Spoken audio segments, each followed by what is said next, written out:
Alrighty. Ladies and gentlemen, I'm your host Stasis, and this is StarCraft 2 Fight Night. Thank you for joining me tonight, as tonight is the first time I'll be streaming to YouTube. We'll see how well that works out, and I do apologize for the kind of a janky setup right now. The lighting is not the best. Maybe that's me being a little bit critical, but I'm semi-obscured in darkness. Maybe if I just move here, that'll be better.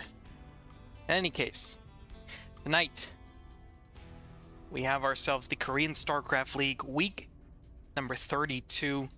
It is going to be a doozy, and I'll show you why in just a moment here.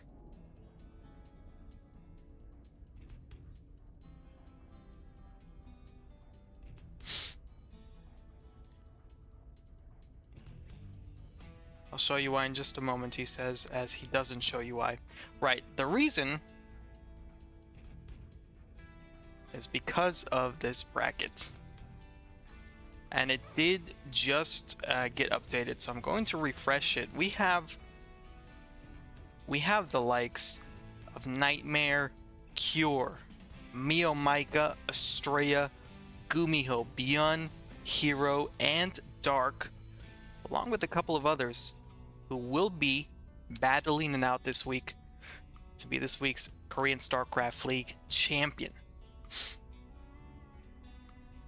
Of course, you know, if we're placing bets here, we will likely see another Dark Hero finals. You know, it seems like the Korean StarCraft League is essentially the Dark and Hero show. But it could just as easily be Cure. Could just as easily be Gumiho. And Estrella, also phenomenal player. Nightmare, extremely deadly player as well. And we are going to jump right into our first lobby of the night. So, lobby posted by Nightmare.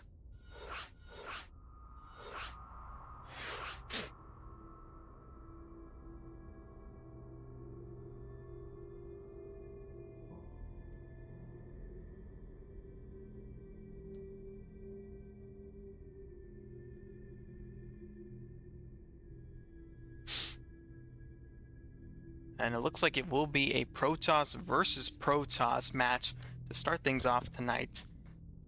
Which, you know, who doesn't enjoy a nice clown fest, right?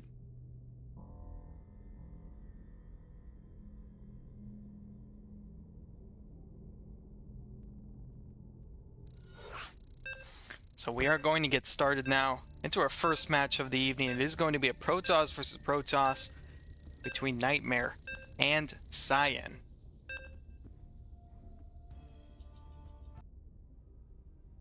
And as we load up,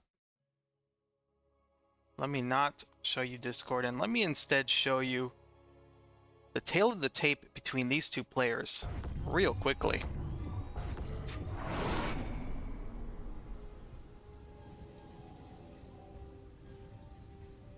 Actually, I don't have time to do that because we are already in the game, so let me head into there right now.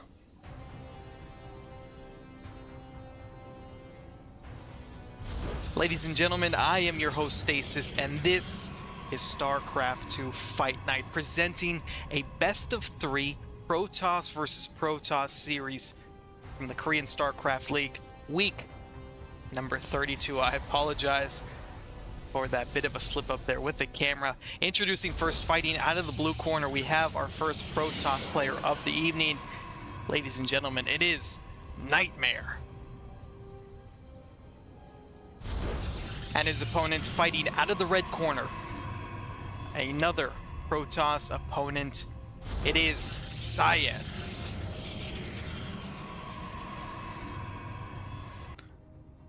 Both of these players are sending out their respective probes, and I'm going to be adjusting the volume here a little bit. That should be better, at least for me. I could barely hear myself talking here. Cyan's probe going to sneak into the main base of Nightmare. Nightmare's probe going to do the same as well.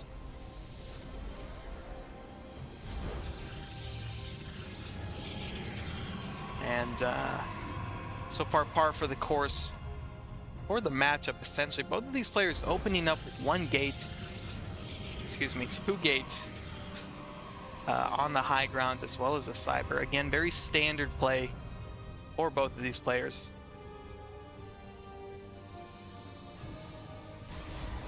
And it's always interesting to see the first couple of minutes when both players have their respective probes in the other's main base.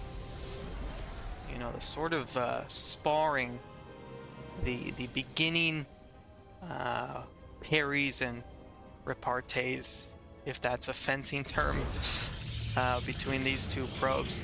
Nightmare has decided to exit stage right. We do have two stalkers on the way for both of these players, and it is Nightmare being a bit more defensive, as he does have a shield battery here on the high ground, wanting to be safe against any aggression that Cyan may send his way. And as I say that, we do have the first two stalkers of Cyan already moving across the map here, and they will very soon be met by the two stalkers of Nightmare as well. Behind this, Cyan with two sentries. Very gas intensive, but very utilitarian as well. Nightmare going to open up with a robo, and that's where his gas will be going in the first few minutes of this match as well. We've got an annoying, cheeky little pylon in the natural base of Cyan. He will be quickly taking care of that. While he's doing so, however, Nightmare is already moving across the map with his group of 4 stalkers here, and putting down a proxy pylon here. Will it be for warpins? Will it be for spotting? Judging by the kind of odd position here, it could be for both. More than likely will be for warpins. As Cyan does get the scout off on this with the hallucinated Phoenix, so knows there is something heading its way. He is taking his position here on the high ground and has a pretty decent setup here with the shield battery behind. And as so long as he can keep pressure on this ramp leading to his natural base, he should have, well, not an easy time, but certainly a more manageable time in defending this natural base. Already has another hallucinated Phoenix, and that is what opening up with 2 sentries gets you.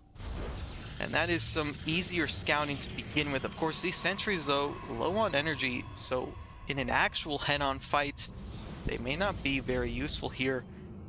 And usefulness is exactly what Cyan is going to want now, as we do have a lot of stalkers heading his way. 12, double the stalker count for Nightmare here. He's just going to press on forward with the War Prism, with the hot pickups, target firing each of the stalkers here. Cyan has lost so many already, down to just 2, a handful of units. This could be game here in the very first match, in the first 5 minutes of this best of 3.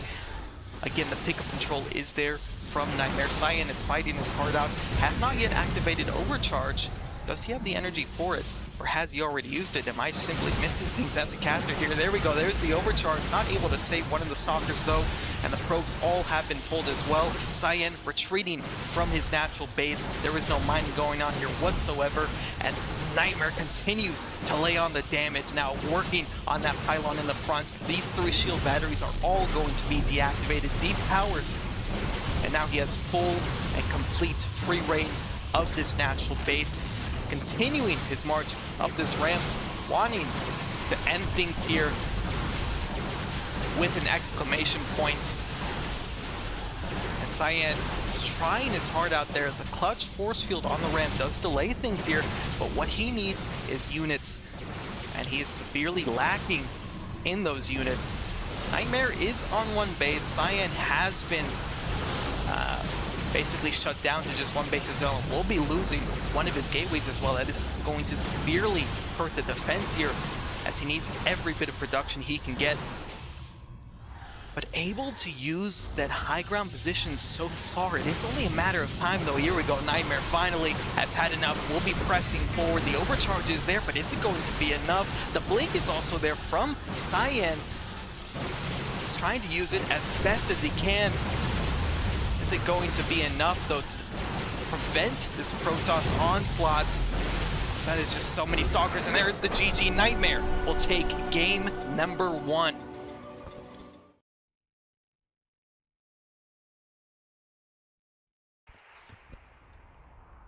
And very well done by Nightmare, starting things off very explosively here. We'll take game 1 again, just with the pure Stalker pressure to start things off. That is always the trap, so to speak, in PvP, is your opponent simply can't just open up with more units. Even if you've got Blink, even if you've got sentries and better scouting, at the end of the day, what really matters in those crucial first few minutes is the unit count. And for Nightmare, that was his ticket to victory. As I try to stay in the light here. We are again jumping right into game 2. It is going to be on hard lead, hard lead. Somebody please let me know how to pronounce that correctly.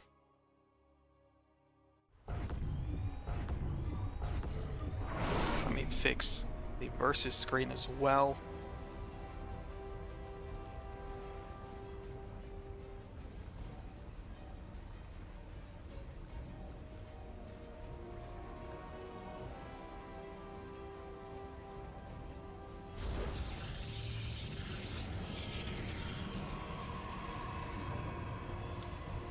And we are underway here for game number 2 in this best of 3 Protoss versus Protoss series from the Korean StarCraft League, week number 32. It is Nightmare versus Cyan. And Nightmare is up 1 game so far this series, as he was able to apply the early heavy Stalker pressure, just purely focusing on the Stalker count and continuing to warp it on the battlefield with the help of his Warp Prism. Cyan did put up a pretty tough defense, was able to last for a little bit, but eventually it was just too much for him to hold on to, and he was forced to tap out there. Again, 2 gateways for both players, as they are also both getting into their opponent's main bases and are just scoping things out here.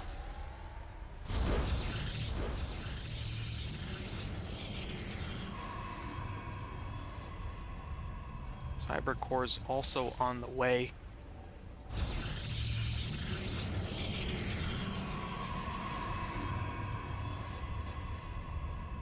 And both of these players actually have almost the same amount of shield hit points on their probes. And as I say that, Nightmare looking like his probe is in the lower health. So if we're scoring this match purely based on the control from the opening probes, I would say it is Cyan who is in the lead so far. You have to wonder what Cyan may be wanting to try out this match. Does he want to be the aggressor to start things off? It does look like it, as we've got 2 Adepts as the first units out of his gateways here, and these 2 Adepts of course have the potential to do a lot of damage to the probes of Nightmare. That is, if Nightmare is not on point with his blocking off. But Nightmare leaving a bit of a parting gift there for Cyan. As I say that, he will cancel it. So no parting gift.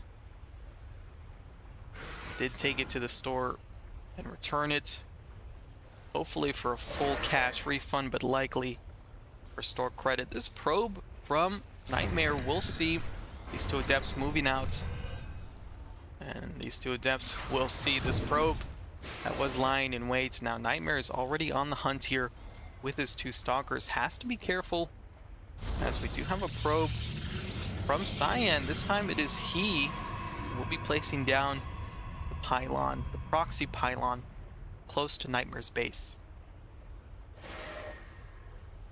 Nightmare up to 4 Stalkers. Certainly enough to contest these Adepts in a head-on engagement, but of course these Adepts, the last thing on their mind is a head-up fight.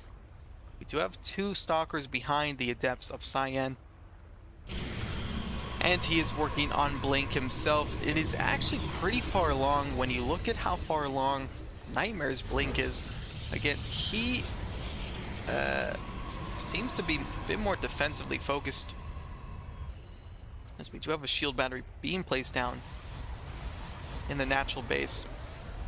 And really the roles are being reversed here in this match, because Cyan is just warping in Stalkers, has the Adepts trying to go in here to draw the attention of Nightmare Stalkers. They will complete the shade, but at the same time, Cyan Stalkers are going to dive into this natural base here. A couple of probes left, not too much. Using the recall is Nightmare. And we'll be giving chase to these Stalkers of Cyan. Able to push him off so far. But more pressure is sure to come. And there is the blink forward. There is another Stalker for Cyan. Again, it's almost as if these roles were identically reversed, as it is Cyan who's trying to close the game out early here in game 2, tie things up with this Stalker pressure. Nightmare forced to evacuate up to the high ground. There is no mining going on in his natural base. Cyan with the aggressive blink forward, grabs 2 Stalkers, make that 3, no, now make that 3 as the shield battery able to save it towards the end a little bit there. But the Stalker count surely in favor of Cyan, and while taking out that pylon will help out a lot in his aggression, will hurt Nightmare a lot, and it really does look like Cyan is on its way to taking game 2 here. Maybe I am speaking too soon, but depowering everything in the base of Nightmare is really going to hurt things, and there is the tap out from him. Cyan even things up here 1-1 in this best of 3.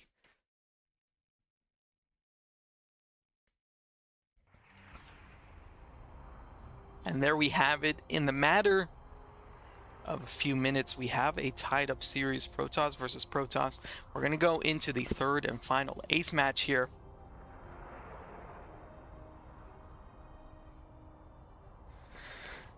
And the Stalker pressure, early Stalker pressure, that, if you want to learn how to win PvP, just get good at that. Place a proxy pylon, warp some Stalkers in to power everything from your opponent. And claim your MMR points.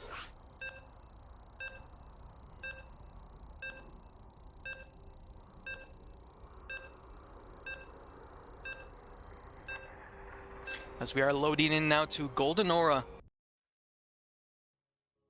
for, again, our 3rd and final match here.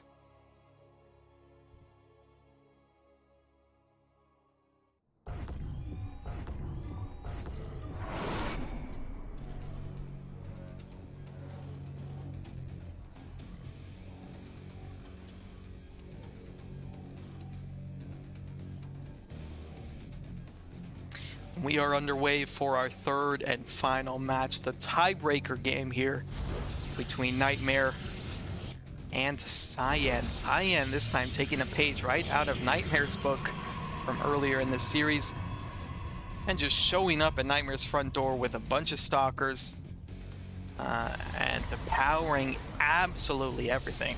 Total blackout for Nightmare's base, and it secured the dub for Cyan. These players not pulling any punches at all in these games against each other. This is a single elimination tournament format, so there are no second chances, there are no do-overs. As those probes pass by each other, we'll give, I like to imagine they give each other a little probe high five with their stubby little dorsal fins, what do you call it? I don't know. They look like bicycle pedals almost, so maybe probes are meant to be ridden. I'm not sure. Let me know in the comments. So we do have the opening stages of probe harassment here. 2 gates again from both players.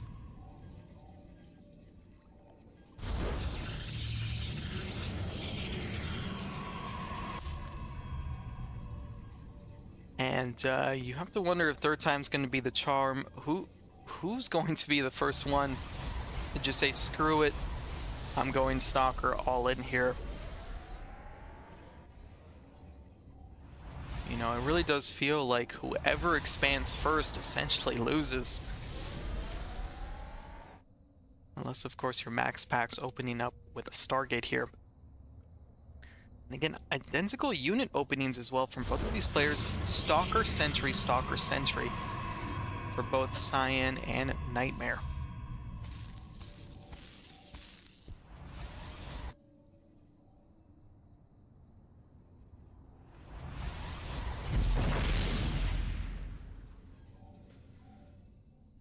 Nightmare does scout the Sentry opener here from Cyan. Says, hey, I'm doing the same thing. Cool, we should be friends. I can confirm that that is indeed what they're saying. They've got a secret chat, and those are the messages they're sending each other here. Both of these players also expanding, so it looks like for our final match, we're not going to have any super early aggression here. We are going to get to at least 2 bases. As we do have Cyan being a bit more adventurous on the map here with these 3 Stalkers, not able to take out that hallucinated Phoenix. This Phoenix actually is going to be able to get a full scout off on the base of Cyan. This is a pretty decent small victory here for Nightmare to start things off in this final match. He has seen absolutely everything. And Cyan just trying to build up his unit count. Twilight going to be a tech choice for both of these players. Likely for Blink. As we do have Nightmare we do have Cyan confirming that choice. And I'm sure once Nightmare's Twilight Council finishes up as well, we'll see that in kind. Looking for any hidden bases, any proxy pylons is Nightmare. Now these players are already choosing to be adventurous on the map here. We've got 2 Adepts moving down the bottom left-hand side for for Cyan. Meanwhile, Nightmare sort of in the opposite direction with his handful of Stalkers there. So far it is Nightmare with 7 Stalkers to the 5 of Cyan. The other 2 supply points, of course, have been invested into these Adepts, which are going to complete the Shade here. So we're going to see some probe kills. 2, 3. This could be pretty damaging here. As we do lose 5. Do we get 6 here? We do not. The control at the end is there from Nightmare, but 5 probes to start things off is pretty good indeed. And Nightmare is down in the worker count, is catching up. But at this early stage of the game, every worker counts so much. And Cyan is looking to capitalize on his early economic advantage already by claiming this sneaky gold base in the bottom left-hand side. And I love the timing of that, as Nightmare did send out a hallucinated Phoenix Scout earlier and did not see a gold base, so he likely will not be checking it for a little bit here. He is angling now to get some damage done. Great force fields will catch some of the Stalkers, but Blink is already done, so Cyan able to use that, but will blink forward to claim at least 1 Stalker is Nightmare.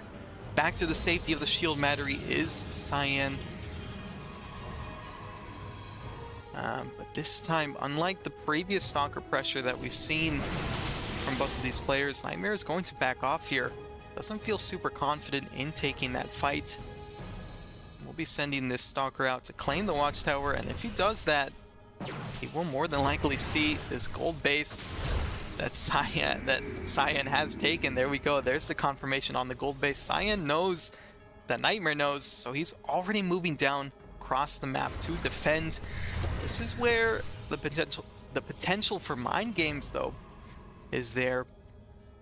As Nightmare may choose to just bypass this gold base altogether. Doesn't look like it, though, as he is pressing forwards. Will be meeting the Stalkers of Cyan. Both of these players pretty identical in unit compositions here. relying mainly on the Stalker Sentry. It is Nightmare with the slightly higher Sentry count.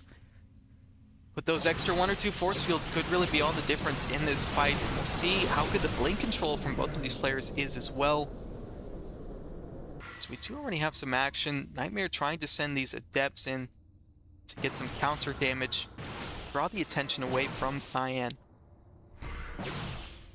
And that Adept may just be able to complete the Shade in time, able to dive into the main base, and we'll see the additional gateways being thrown down there by Cyan, but Cyan actually trying to split this army here of Nightmare. I'm not sure who's winning which battle, as Cyan will be heading up to this high ground location and exiting out.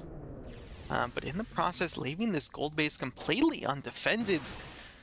Nightmare sees this opportunity, this golden opportunity, and will just be diving in and trying to get rid of this base as fast as possible. Cyan is desperately hurrying down here. We do have charge lots with this army, and they could be very dangerous indeed for these Stalkers. Will Nightmare just target down this Nexus? Okay, he is trying to buy time with the force fields there. The Blink Micro is there from both of these players. Finally, that base will go down. Cyan has lost his gold base. Now he just needs to get out of dodge, as he does look to be losing this fight again. Another blink forward from Nightmare. The charge lots do charge forward. Is it going to be enough, though? They are taking a little bit for this army, but another aggressive blink forward, and Cyan has lost so much army supply here. He is down 30 to the 50 of Nightmare. So he just has to turtle up now with the help of the shield battery and hold on and pray. The War Prism is sniped right away, and Nightmare continues his assault forward here. Blink forward from Cyan. It is just Stalker on Stalker, Blink on Blink. The charge lots are unique here for Cyan, but it does not look like it's going to be enough, as he will be forced to retreat again. Nightmare pushing further into the natural base of Cyan, and he will take this third and final match as Cyan taps out.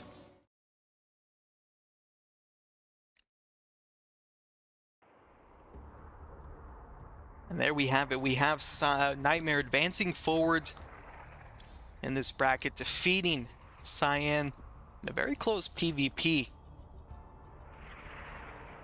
So that is Nightmare taking things 2-1 here.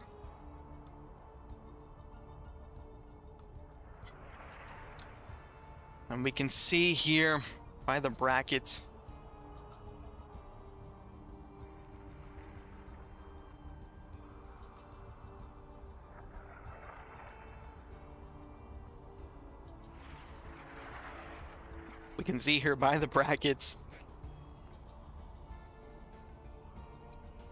that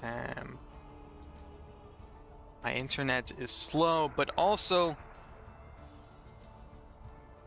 the Nightmare will be advancing forward to face Dark. Certainly a step up there in difficulty. And again, this is usually the Dark and Hero show, so I'm sure Dark is looking forward to facing Hero in the finals, and will do everything in his power to ensure that, to see to it.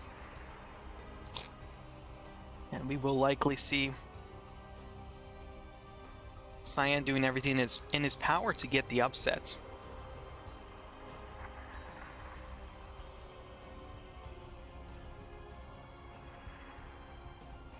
As we are just waiting now for the next match.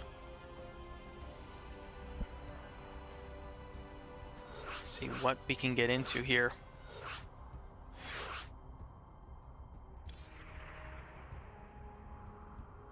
Oh no.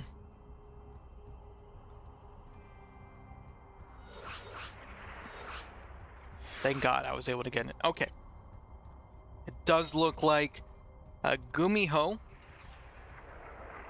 is advanced forward, and we'll be facing off against Hero, and this series has already started.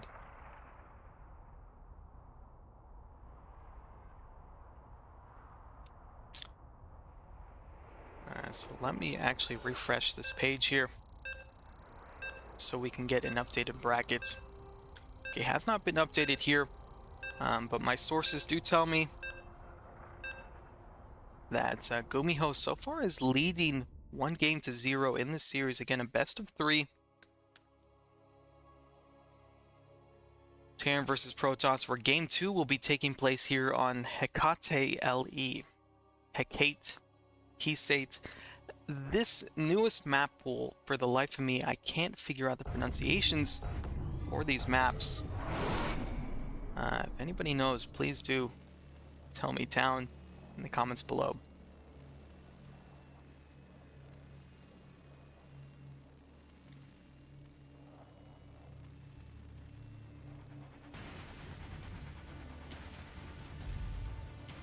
Ladies and gentlemen, I am your host Stasis, and this is StarCraft 2 Fight Night, presenting a best of 3 Terran versus Protoss matchup here in the Korean StarCraft League, week number 32. We are starting things sort of midway through the series here as Gumiho in the top right-hand corner in the red Terran pieces is up 1-0 so far this series. And of course his opponent fighting out of the blue corner in the Protoss pieces is Hero.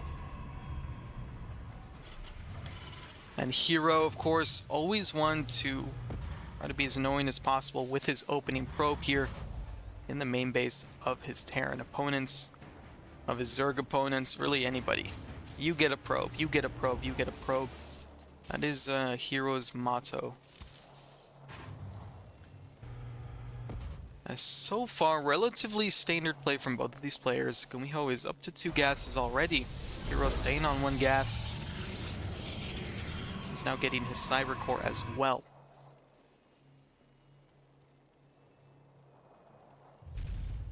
And Hero is going to be trapped in here into the main base. At the very least, he will be able to see what the first unit is from Gumiho. Gumiho does have to be careful that one SCV is low on health. And Hero really is dangerous with his probe control. You can see the SCV running for its life. But certainly Hero now does have to back off. At least wait until the shields regenerate there. This Reaper has had enough of the antics though. We'll take care of this probe. Hero now knows there's going to be Reaper first here. And Gumiho is going into a factory right away. Reactor being produced there on the barracks. Could it be used for Hellions? Or the relatively new still at this point, the new Cyclones? We shall see. This Reaper just making its rounds.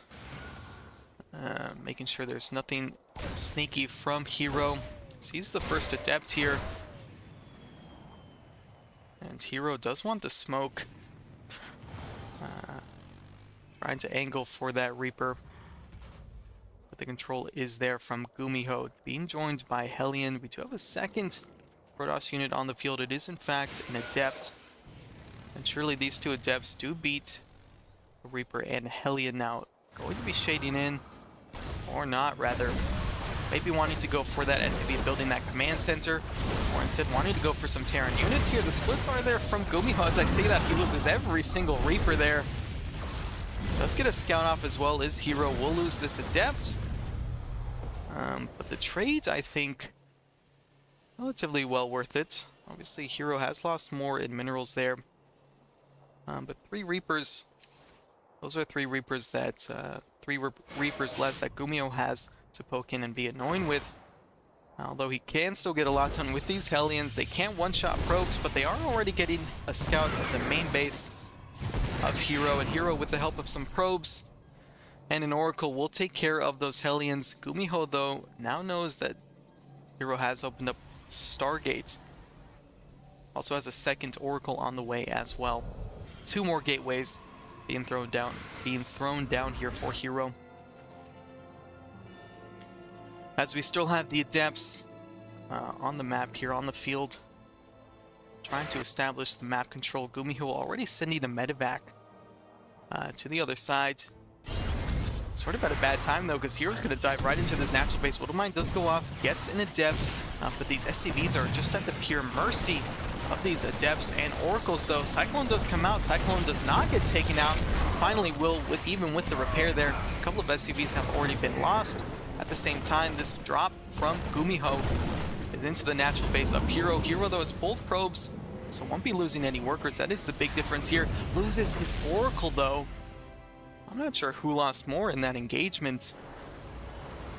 It is technically Gumiho, and he did lose more workers there. You do have to factor in mules, though, whenever you're talking about worker losses for a Terran. And already some skirmishes to start things off in this second match of this best of 3 Protoss versus Terran here. Hero, though, is rallying a lot of units across to the other side of the map. What do we have for him? 5 Adepts, 3 Phoenixes, and a Stalker. Hero is really known for just sort of clobbering together these back-tack Protoss units. The Adept's going to shade in here now. Phoenix is trying to swoop in as well. We'll pick up some of the Marines here. Gumiho trying to defend with the Cyclone with some Marines there. Is it going to be enough, though? Pulling workers now finally is Gumiho. Has lost 2 of the Phoenixes. Hiding backwards is Hero, getting more and more workers. And that Zealot in the front is tanking a lot, though, but it does look like he will be able to clear up this push out from Hero. Gumiho picking up the walking Viking there just to grab the final Stalker there. So all in all, again, I keep referring to this chart because we've had so many engagements already to start things off. And I just had it up, but it does appear Hero has lost a tiny bit more there. As it is now Gumiho's turn to push out across to the other side of the map. Doesn't have as many units as he would have had, but still certainly a dangerous amount. Again, 1 landed Viking on the deck here. Charge is not yet finished here. These slow Zealots are going to be pretty much most of what stands between Hero and death in this match. Swooping in, though, with the Phoenixes is Hero. No pickups just yet, just trying to focus on the medevac. The tank is in the back, though. Again, these Zealots not having charge hurts so much. And Hero really is just waiting on that charge to finish up. It is just 8 seconds out here. And you can bet once that finishes up, Hero will be pulling the trigger here. And here we go. Sending everything in is Hero. The Zealots in the front. Drawing the siege tank fire and actually diving on the tanks as well. All the bio has been killed out here for Gumiho, and Hero will be cleaning up every last bit of Terran force on his front door here. These 3 SCVs thought they were going to be in for an easy repair job. Instead, they are running for their lives. As the seesaw of victory between these 2 players continues. This time it is Hero in the driver's seat. Again, sending these Phoenixes across the map. Hero has been pretty constant with that Phoenix production. Up to 5 now. But it has halted the production there, and we have a pretty decent amount of Cyclones from Gumiho as well. Obviously, Gumiho known for being a mech player. And I guess it's no surprise that he's relying on the Cyclones there, but these Phoenixes see an opening here, going to dive into the main base. Picking up a few SCVs, but will be warded off at the end. Hero wanting to take his 4th base now already, and we do have some Dark Templar on the field. And again, these Phoenixes just continuing to be a nuisance in the center of the map. You can see the latest change for those Cyclones. They don't have as much range, so what may have been a Phoenix skill before is just a very damaged Phoenix now. But Gumiho is doing a great job keeping tabs of that army of Gumiho, and I love this. The singular DT just being a pain in the neck of Gumiho here. There's no detection, actually. Gumiho a little bit slow to respond to this. Obviously can just lift up the command center at any point. And we do have 7 probes being taken out here. It looks like it's from a Cloaked Banshee. So both of these units employing invisible units against the other. But it is Hero actually just losing more from this. There's no detection for this Banshee. It is just teeing off on these probes. 11, 12 is the count. Hero, where's the there finally is the Observer taking its sweet time to get there to the third base. And Hero has lost a good amount of workers. These players are relatively equal. Hero at 59, Gumiho at 54, but that just means that Terran is in a better position there. As we look at the income, it is slightly in favor of Gumiho, but definitely more equal than I thought it was. Hero is mining more gas, and this is a very distinctively non-bio army here from Gumiho. We are seeing some straight-up mech play here from our Terran player. And who else but Gumiho would play mech against Protoss? We'll see how effective it's going to be, though, as Hero's already at Gumiho's front door. Guardian shields being popped. Singular Colossus. Got to be careful with the surround, though. Does Hero. Pressing forward, though, picking up all of those siege tanks. Blink forward from the Stalkers, though. Zealots in the front, and this army from Gumiho just melts. He taps out. Hero takes game number 2.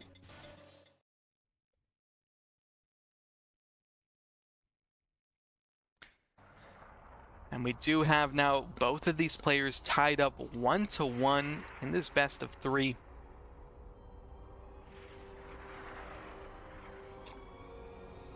Battling it out to see who will advance forward again.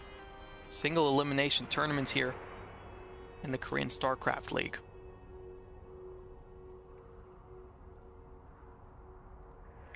As we are just waiting for that lobby link to be posted. As soon as it is, you already know we're going to be jumping right in there.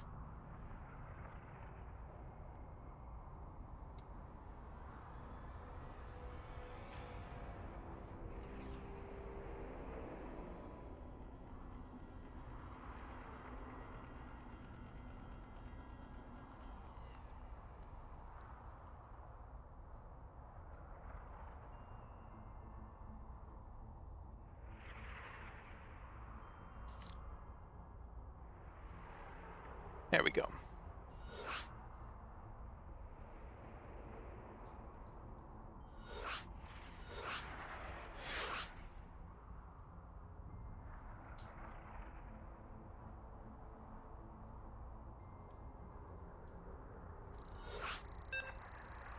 And we are going to be jumping into Site Delta LE. That's going to be our deciding map here in this best of 3 Protoss versus Terran. We do also have Beyond and Estrella battling it out. I'm not sure what the score is on that series currently, but I do also wish I was in that match. I love watching Protoss versus Terran. It is my favorite matchup, to be honest. But we already have a great Protoss versus Terran series playing out their final match here. As these two players are tied up, it is Gumiho fighting out of the blue corner against Hero fighting out of the red corner. 1-1. This is the deciding match for these two players to advance forwards. And some really, really great fights that we've seen out of these two players.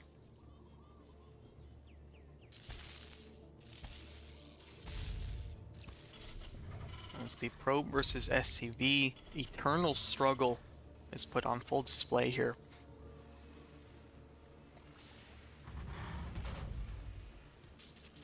Gumiho, interestingly, opening up his barracks not where Terran players are supposed to open up their barracks. And I love this mind game here from Gumiho because he's not doing anything sneaky. He's playing it completely standard. He's just not placing his barracks where it should be. But Hero, seeing that, might think that there's something else on the map.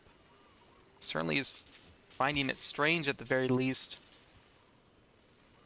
But really doesn't seem all that concerned, as Hero is just continuing on with his plan.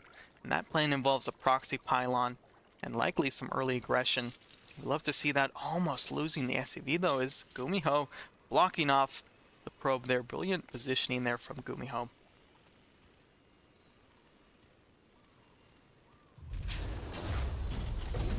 Hero wanting to dive back in. He wants to see what this first unit is going to be. Gumiho is not too keen on showing what that first unit will be, though. Right as I say that, he shows the first unit.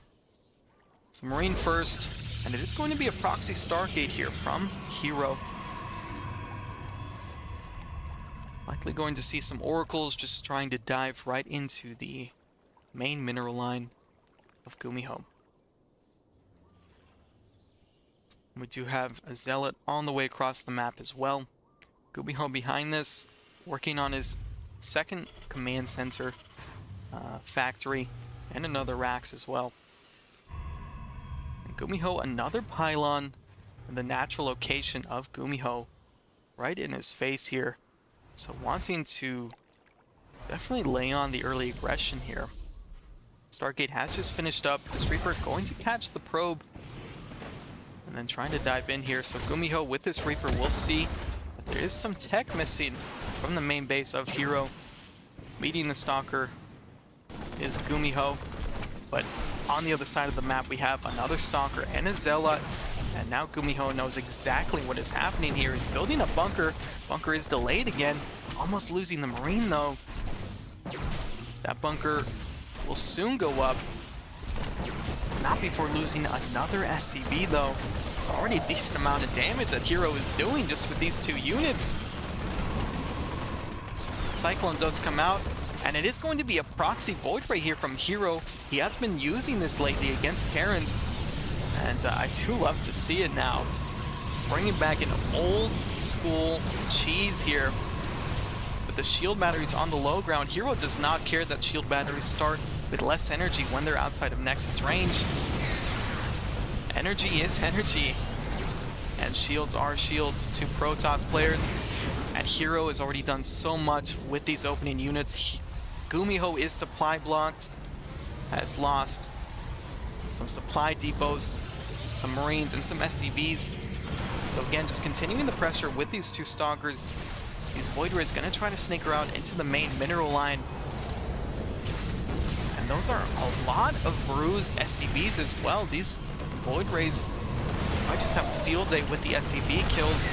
Cyclone tried to contest the Void Rays, but with the range nerf that Cyclones now have, in addition to other changes, it's not going to be as deadly against those Void Rays. Another Void Ray pops out. Hero sees the singular Reaper.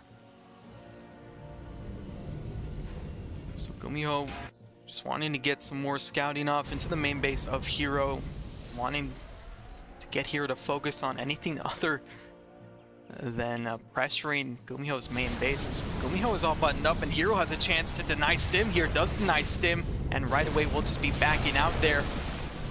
That is a decent amount of Void Rays as well. They just want to take this fight straight up against Gumiho. All these Marines are dying here. Picking up the Cyclone is Hero, and Gumiho has almost no units, has 2 siege tanks. They're not very good at shooting up. And there's nothing that shoots up right now currently for Gumiho, so Hero just has free reign of this base, taking out the tech lab of Gumiho. And now just going to dive into this main mineral line. Gumiho is in a very tough spot, looking to lose this third and final match of this series from some cheeky Void Ray play. The SCV kill count is stacking up. Gumiho has no answers for these Void Rays. Finally, with one Cyclone coming out, Hero will take his exit. And these siege tanks all the while have been working on this forward base here of Hero. To have a fleet beacon as well. Hero's going full-on ladder Hero as we have a Tempest out. Things are just going from bad to worse for Gumiho. Again, that Cyclone is picked up. Will get dropped off though, and then finally killed. These 3 Void Rays are on low health, so able to get a siege tank, but with the Marines in the bunker, will buy Gumiho some more time. Hero is on 2 bases technically, has the audacity to place his natural base right in front of Hero's main base. And just trying to use the superior range of that Tempest is Hero. These Void Rays activating Prismatic Alignment, going to do a lot of damage to that command center. Gumiho forced to pick it up. And so far, the damage not enough against that bunker, but Gumiho, in repairing this bunker, those are SCVs off the mineral line, and those are minerals being spent on repairs. We'll start losing a couple more SCVs as well. I love this aggression here from Hero. He is on 2 bases now as well. He's in a supreme spot here, and as this Tempest count grows, Gumiho's fate seems more and more sealed. Widowmine connects with the Stalker, will be taking out the Stalker. Hero also does lose a Void Ray. So Gumiho may just have a chance to start stabilizing. We may see also an Oracle from Hero just to give those Stalkers that extra range from the Revelation. Hero does have to be careful with the control, as he does lose another Void Ray. We do have a few Vikings out from Gumiho. We'll see if that's going to be the right answer here, as these Tempests still don't have enough damage to one-shot the Vikings, but are pretty close to it. But as this game goes on more and more, the economic disparity will just further play into Hero's hands. Gumiho will just tap out, though. He knows how this game will end, and there we have it. Hero taking game number 3 from the cheesy Void Ray play there. You love to see that kind of play. It is so interesting to see how Hero has responded to this latest patch, particularly to the Cyclone change. It really does seem that you know, with the Cyclones having less range, they're less effective at killing off Cyclones, at killing off Oracles and killing off Void Rays. So Hero's definitely taking advantage of that. I've seen them open up with proxy Void Rays in a previous match. Who was it against? I'm trying to remember. I believe maybe Oliveira, but don't quote me on that. And I believe it was also in the Korean StarCraft League last week. So this just looks to be his testing grounds for that strategy.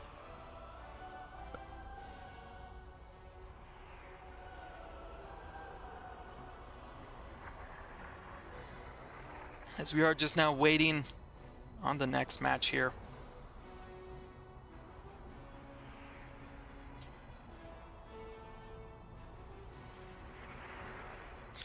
That is Hero advancing, and that is bringing us one step closer to again seeing another Hero Dark Finals. Again, I told you all, this is the Hero Dark show essentially. We do still have, it looks like, Beyond and Estrella playing out their series.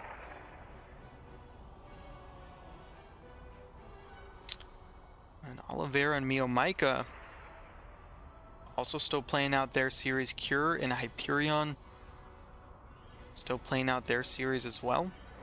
So interesting. Wondering what the holdup is. Maybe there isn't a holdup. I'm usually just impatient.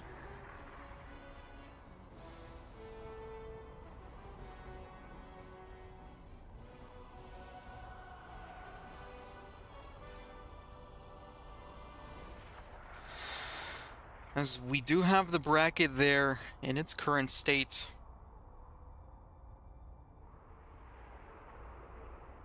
And I meant to use this feature more. I want to see the head-to-head statistics from certain players, but I always forget to, because these players, once they post their lobby links and they're loaded in, they are ready to go.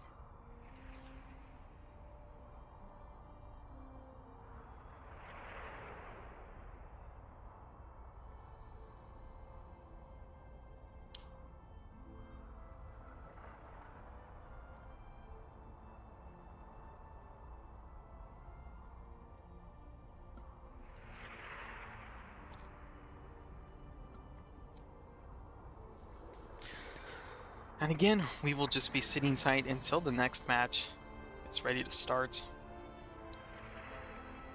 I'm just going to start taking it easy now. I do hope everybody's having a good night.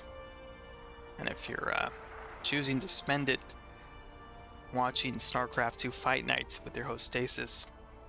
I do thank you and appreciate you. And I'll take this time as well to post the link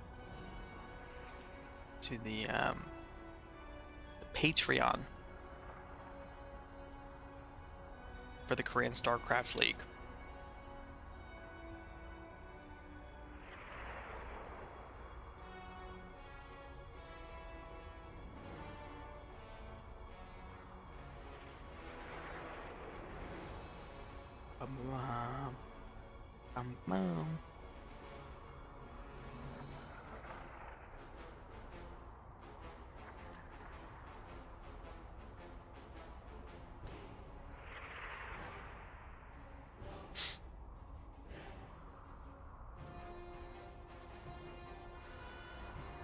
Where is that Patreon link?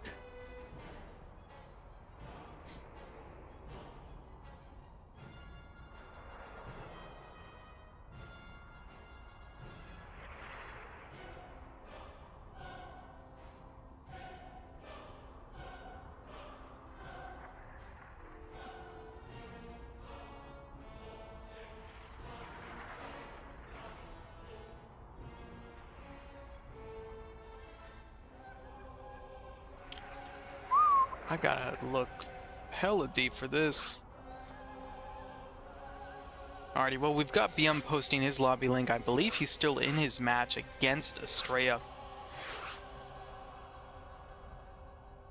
Well, currently it's against Chicken Man. But we do have... I'm hearing now live that the current score is 1-0 in favor of Beyond. Again, this is a best of 3.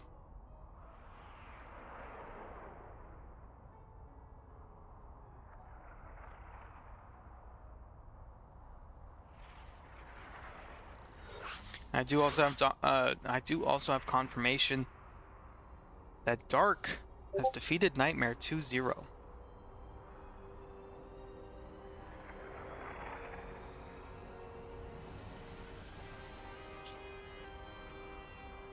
So we'll take a look at the matchup statistics between Beyond and Estrella while we wait.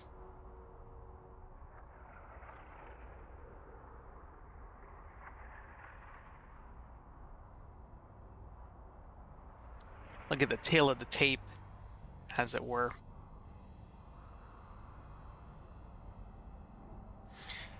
And we'll focus on results for this year here.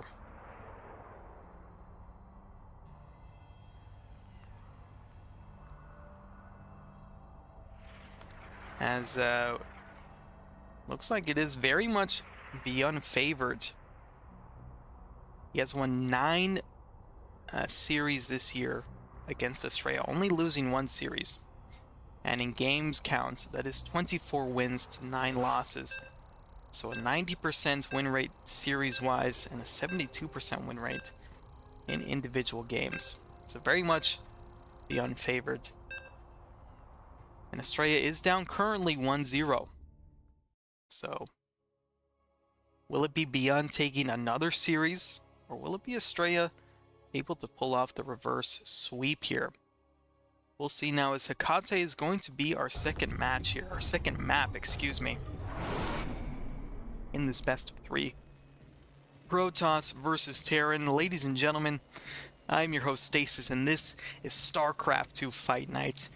And this is a best of 3 Protoss versus Terran series from the Korean StarCraft League, week number 32. Introducing first, fighting out of the blue corner, it is our Terran player. It is Beyond. And his opponent fighting out of the red corner, his Protoss opponent, down 1 game so far this series. Looking to at least tie things up here. It is Estrella.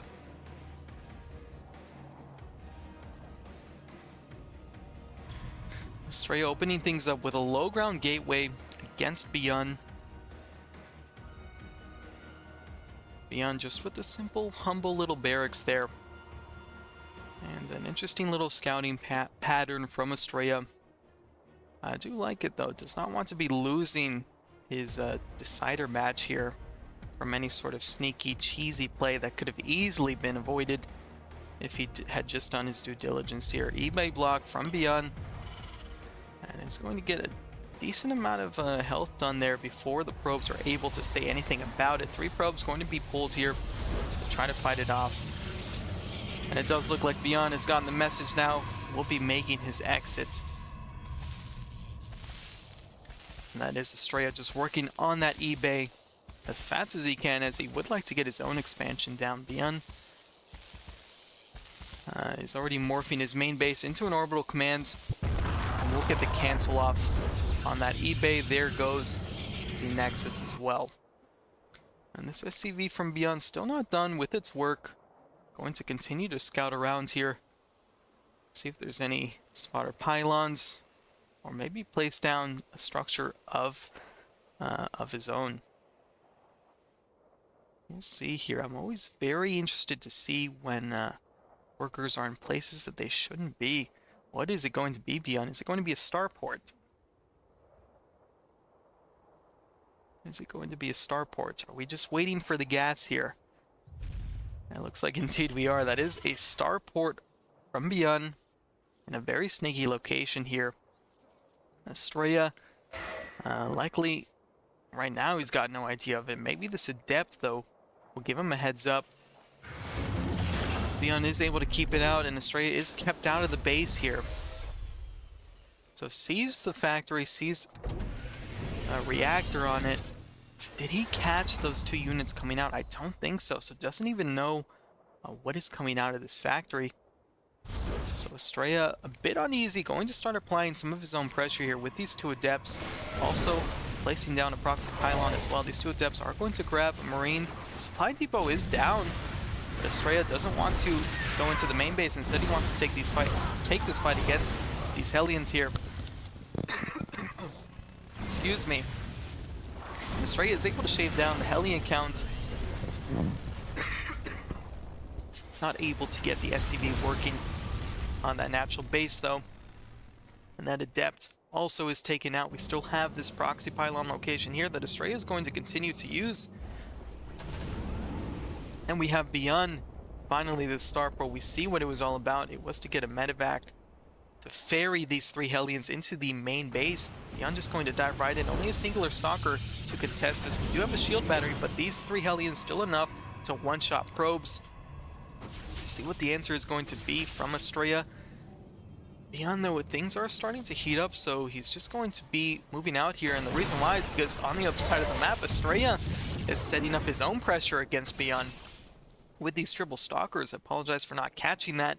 And this 1 medevac is also extremely low. If Estrella can catch that, that would certainly be a huge victory for him. He's already been able to get a decent amount done on the other side of the map.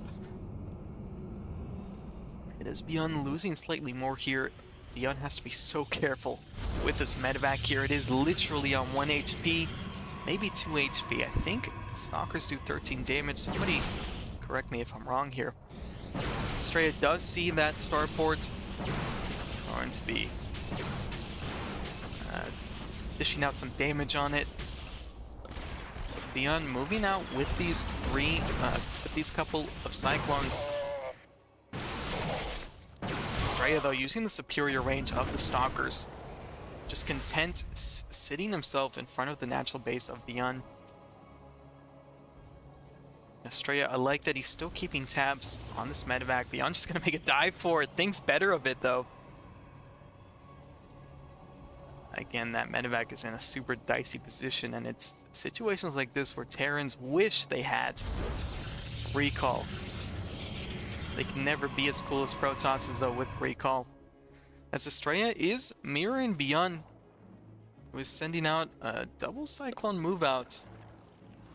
Not too much, but certainly enough to draw some of the attention of Estrella, who is working on that wall as he feels a bit more confident about his defensive position. And catching these 2 Cyclones is Estrella for only the loss of 1 Stalker. So another great pickup there for Estrella. As we do have Blink on the way, an Immortal has been brought out as well. +1 attack being worked on. And this medevac is still trapped behind enemy lines. Somebody should write a book about the harrowing experience that medevac is facing.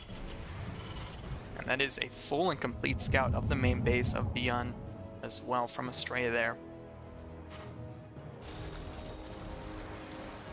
So we are going into Colossus Tech for Estrella, and additional gateways being thrown down as well. Liberator is on its way for Beyond. Gonna try to get some damage done. Try to even things up. Finally, that proxy pylon is taken care of by those handful of Marines. And Beyond, again, just working on that typical checklist of Terran bio upgrades.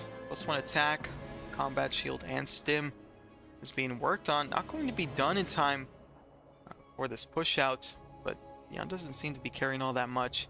He wants to get some damage done right here and right now, so he's moving on to this third base. Estrella in relatively decent position though. Does he have charge for these Zealots? Does not have charge, and charge is not even in the queue right now. It is Blink. We do have that Liberator sieging up, doing some damage against the probes. At the same time, Estrella popping overcharge. These slow Zealots moving forward, diving right on top of the tanks there. And that one Colossus extremely low. The brilliant control there from Estrella keeps it alive.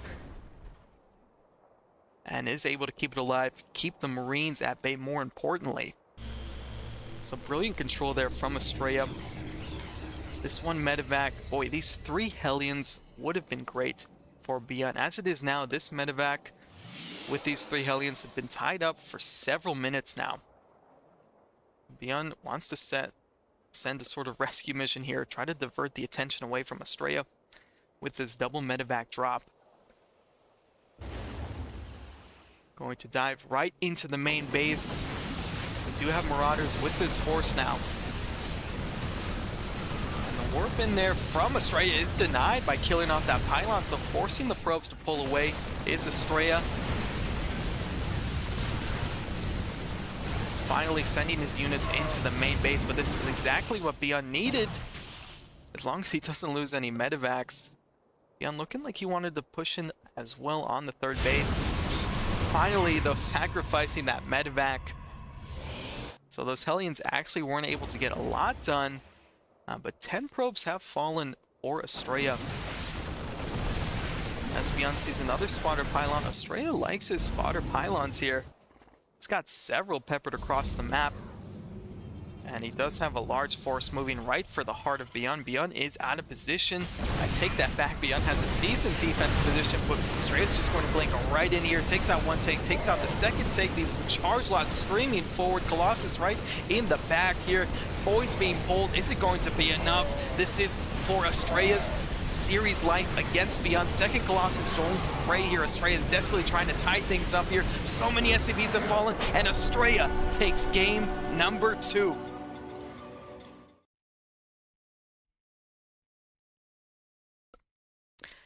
And brilliantly done there by Estrella, who's able to tie things up 1-to-1.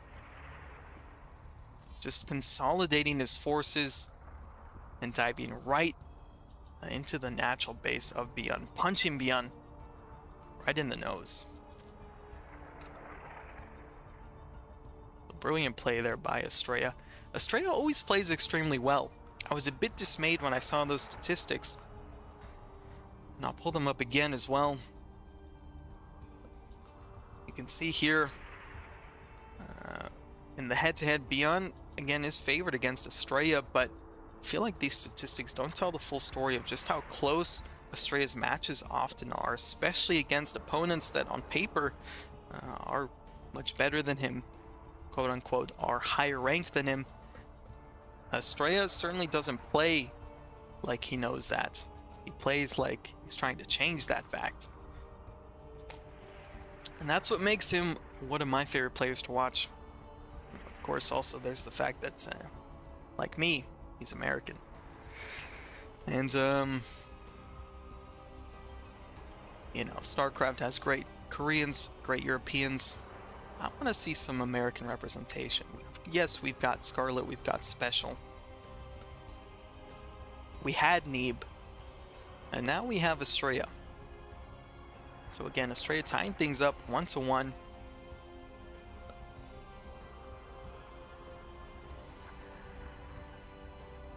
And actually, let me move back to the head-to-head screen.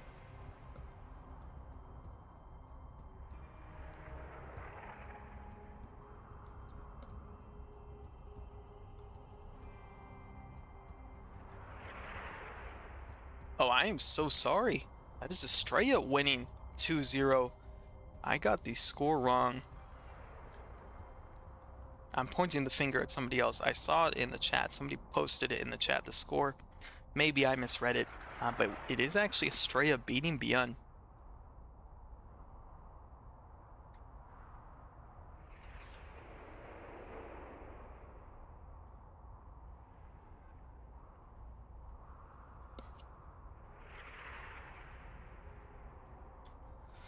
So,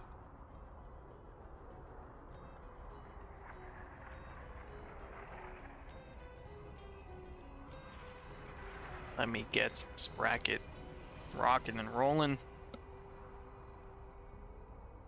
As it stands now, we have Estrella advancing forward. We'll be facing off against Hero. I've been told, I've received word that Dark's semifinals have also started. And we're actually not sure who Dark is playing against, as we're not sure of the score between Cure and Oliveira.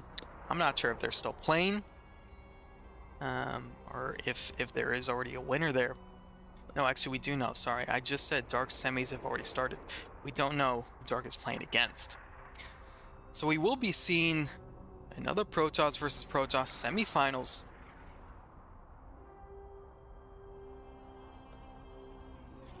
And it does feel kind of bad, man, as you don't want to see, you know, Protoss more than ever need their representation in the upper echelons of tournaments.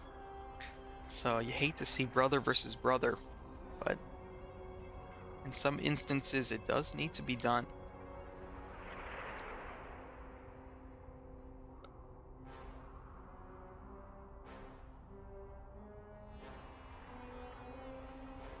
As we are just waiting for a lobby link to be posted, and then that will get us right into that match. Excuse me.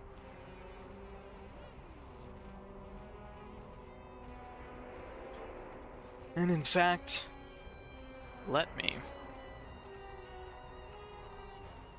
pull up the tail of the tape for Hero and Estrella. Again, not that it means all that much, because as we saw, Estrella was severely not favored against Beyond, and yet we see him advanced forward in a pretty impressive fashion. So we'll see. We will see if Estrella can repeat that result here, get the upset, and advance forward into the finals. And I think this would be Estrella's first time being in the Korean StarCraft League finals.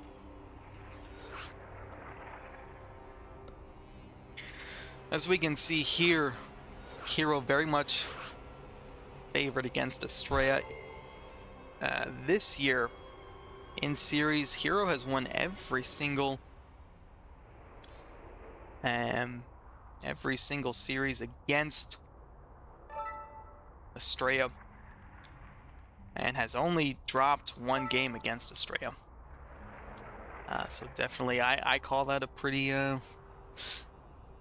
what's the word? Oh my god, it is escaping me right now. Dominant history, dominant performance. But this is Estrella we're talking about. He always makes it a dogfight.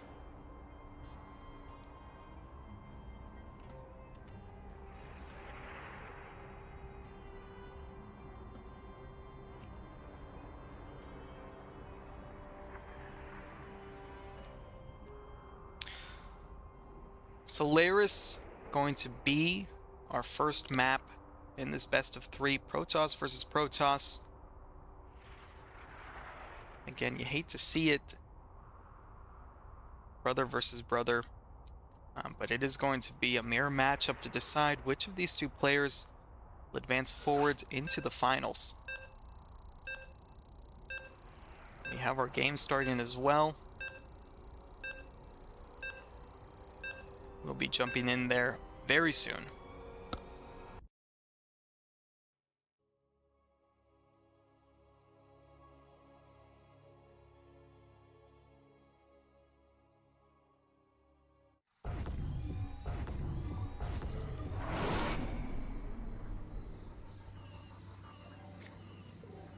Ladies and gentlemen, I am your host Stasis, and this is StarCraft 2 Fight Night, and this is a best of 3 Protoss versus Protoss matchup from the Korean StarCraft League, week number 32. Introducing first, fighting out of the red corner, it is our first Protoss player, hailing from South Korea and representing Dragon Kaizi Gaming. It is Hero.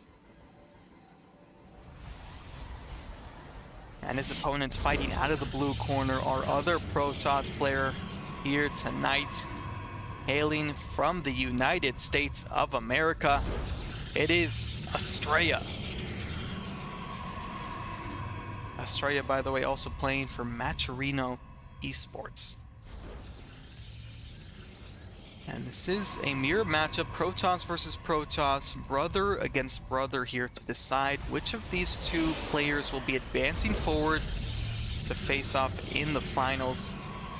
Concurrently, we also have Dark facing off against a mystery opponent. It is either Cure or Oliveira currently to decide who will be meeting one of these Protoss players in the finals. As I said earlier in the stream, Korean StarCraft League really does feel at times to just be the Hero versus Dark show. And I'm not complaining. I'm not complaining whatsoever. We get great matches from those two players. It is just funny to see how often the stars align for those two players. But it is Estrella looking to make an upset here in the semifinals, and instead be the one to face off against potentially Dark or against another Terran player. As we have double gateway for Hero, double gateway for Estrella as well. Hero opening up with Stalker Sentry, while Estrella opening up with double Stalker. Placing a cheeky little pylon right in front of Hero is Estrella. Hero was taking a good look around the main base of Estrella. Estrella looking like he's going to be the first one to expand here. Always a dangerous proposition when you're talking about Protoss versus Protoss. As, you know, it being a mirror matchup, as soon as your opponent sees that you're expanding, he could just start sending some pressure across the map, or he could also expand himself. And that does look to be what Hero's doing, as we have two Stalkers versus two Stalkers. Who's going to get the first shot off? It is Hero, and that will force Estrella to back off there. We have a Hallucinated Phoenix to get some scouting done against Estrella, and a Proxy Pylon here, likely to be used in the near future for warp-ins and for some pressure. As Hero going to be able to see a good chunk of Estrella's base, able to even see the defensive setup of that natural base for Estrella. So we do have a shield battery, or Estrella's shield battery in the natural base for Hero. Hero having a slightly higher worker count. Excuse me, Estrella having a slightly higher worker count. Hero, though, with the additional couple units. And again, with this upcoming pressure, the name of the game is units, units, units. Hero trying to use these two Adepts to get some probe kills. There is the block off from Estrella. Another Hallucinated Phoenix diving in there. And this gateway is almost complete there. Once it finishes, that is going to be a much faster warp-in point for Hero, who is also placing down a Dark Shrine here. So already opening up with some very sneaky stuff. Estrella, for his part, is working on a Robo Bay. Of course, with the Robo Bay comes detection. Hero does complete the blink here. He's wanting to grab a couple of probes, only able to grab 2. He is fine with that, as we do have even more Protoss units streaming across the map. Hero wanting to start things off explosively in this first game against Estrella. Estrella, I think, likely knows there's something coming his way. Look at this little cheeky play from Hero. Not sure if that was a misclick or if he just wanted to mess with Estrella a little bit. In any case, the hallucinated probes are pulled back. And by pulling those probes back, those hallucinated probes, Estrella might think that Hero is pulling workers in this upcoming fight. Again, just some additional mind games. Of course, as I say that, Estrella immediately sees that they are indeed hallucinated probes. This Dark Shrine for Estrella as well. I was going to say Dark Shrine for Hero. It looks like it was cancelled. We did, I promise you, you all saw it too. You know, you can back me up on this. Hero did place a Dark Shrine down, but it looks like he did cancel it. And Estrella with that Observer is going to see this move out from Hero. Going to blink forward though is Hero, trying to pop down a couple of force fields is Estrella. No overcharge cast just yet, saving it. There we go, there's the overcharge. And there is a decent defense from Estrella, but these Adepts, meanwhile, are in the back line going to claim some more worker kills.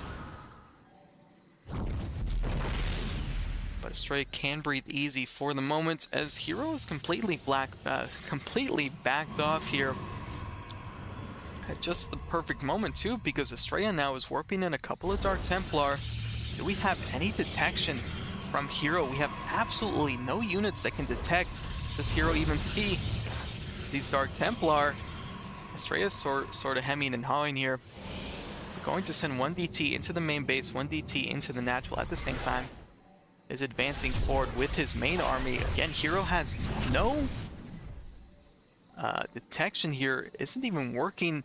Is working on a robo, but still a long ways off from detection. This is a brilliant play from Estrella. Worker count is starting to pile up. But this is giving Estrella the opportunity he needs to move forward onto this third base. Hero going to blink forward to meet him. And it's just going to be it. Hero taps out because Estrella killed the pylon that was powering the robo.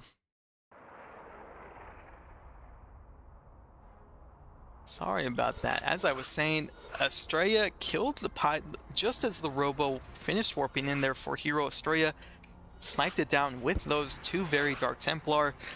And, well, once Hero saw that, he knew it was lights out. He taps out, and Estrella takes game number 1 here. As I said, guys, do you believe in miracles? Do you believe that Estrella can advance forwards and be the one to be in the Korean StarCraft League finals? I do believe. I believe that we will win. Right, we are going to start on, we're going to continue on Alcyon, Alcyone, Alcy1, LE for game number 2 in this best of 3 Protoss versus Protoss matchup.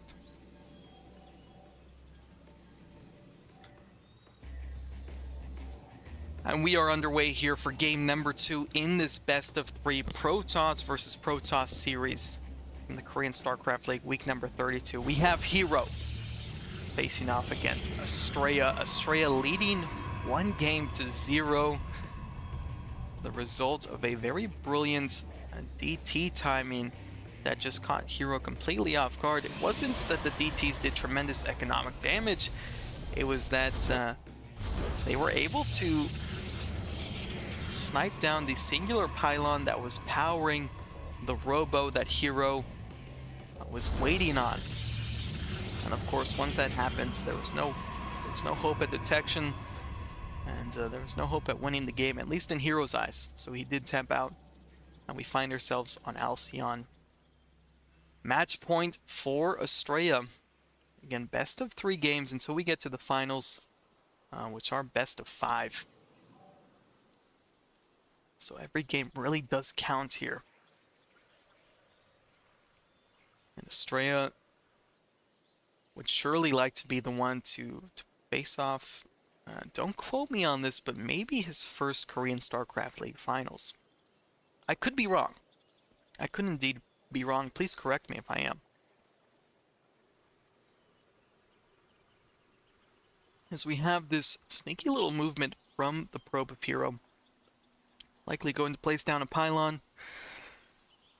Hero very keen on his proxy pylons. Estrella is as well, at least in this tournament tonight, we've seen Estrella place down spotter pylons all over the map. We'll see if he is going to be the one to do that as well again in this game. It does look like indeed we've got proxy pylon versus proxy pylon to start this second match. Notably as well, we have Hero already working on his expansion. Estrella, meanwhile, is not working on an expansion. Instead is working on 2 stalkers. Hero working on a proxied Stargate and a singular stalker. We will see who can catch who off guard first, as this Stargate is already almost halfway done. But the unit count from Estrella is going to be growing faster than Hero's. Hero, I think, did see this couple of stalker move out from Estrella. So Hero will have an opportunity to react for the defense of this base. No shield battery to speak of in this natural base, but we do have 2 stalkers. And the control from both players is there. Oracle first from Hero. Going to try to dive in and snipe as many probes as he can. Meanwhile, Estrella going for a proxy Nexus, a Ninja Nexus here. In a very interesting location, not one that you would expect to find a hidden base. So Estrella is expanding technically, but again, not where you typically would expand. And we do have Estrella, who is not in his main base at all. He taps out right away, and Hero just takes game 2. So there we have it, we're tied up.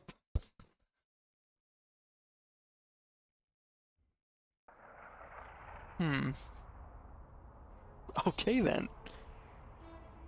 Alright then, would have liked to see, you know, something, a bit more of a fight there. Of course, I'm not the player in the chair. I'm not a good StarCraft player by any measure of the words, so what do I know? But that was an incredibly fast tap out. I could literally almost feel Estrella just throw his hands up and tap right out. So we are tied up 1-1 going into the decider match between these 2 Protoss players, deciding who will advance forward to the finals.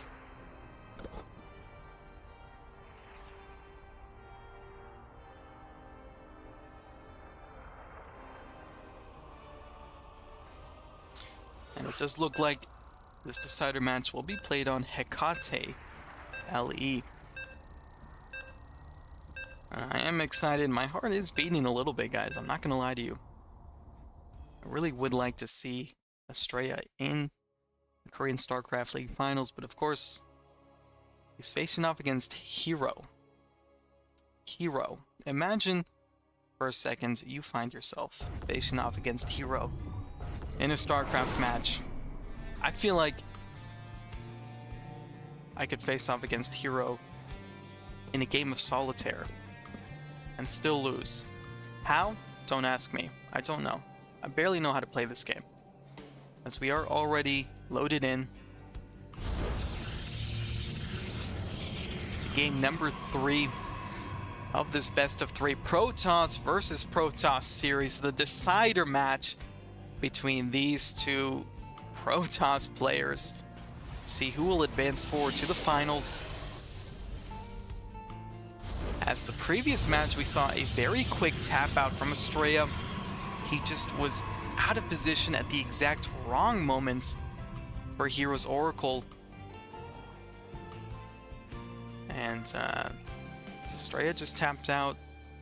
Hero, making it look easy, ties up the series. Now Hero has just dropped 2 gateways behind the natural mineral line of Estrella. Estrella, I don't think is even aware of it. He is not.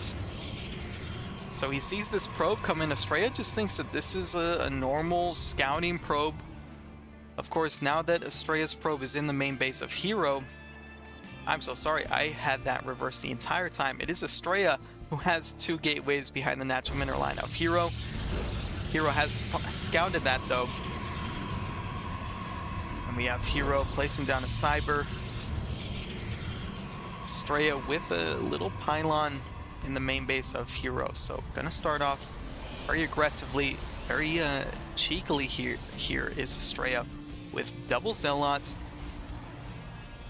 There is no full wall off from Hero. Does have a Zealot in the wall.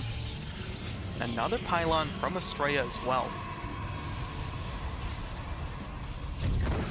Hero is preparing his defenses. He's not caught completely off guard, so we'll see how much work these 2 Zealots can get done. I mean, so far, it doesn't look good for Estrella, as Hero has at least 1 unit is working on the wall, and Estrella will be able to take out 1 pylon from Hero. Does supply block him actually for a little bit, and actually it powers Hero's Cybernetics core as well, so Hero won't be able to warp in any more Stalkers until right now, that is when his other pylon comes online.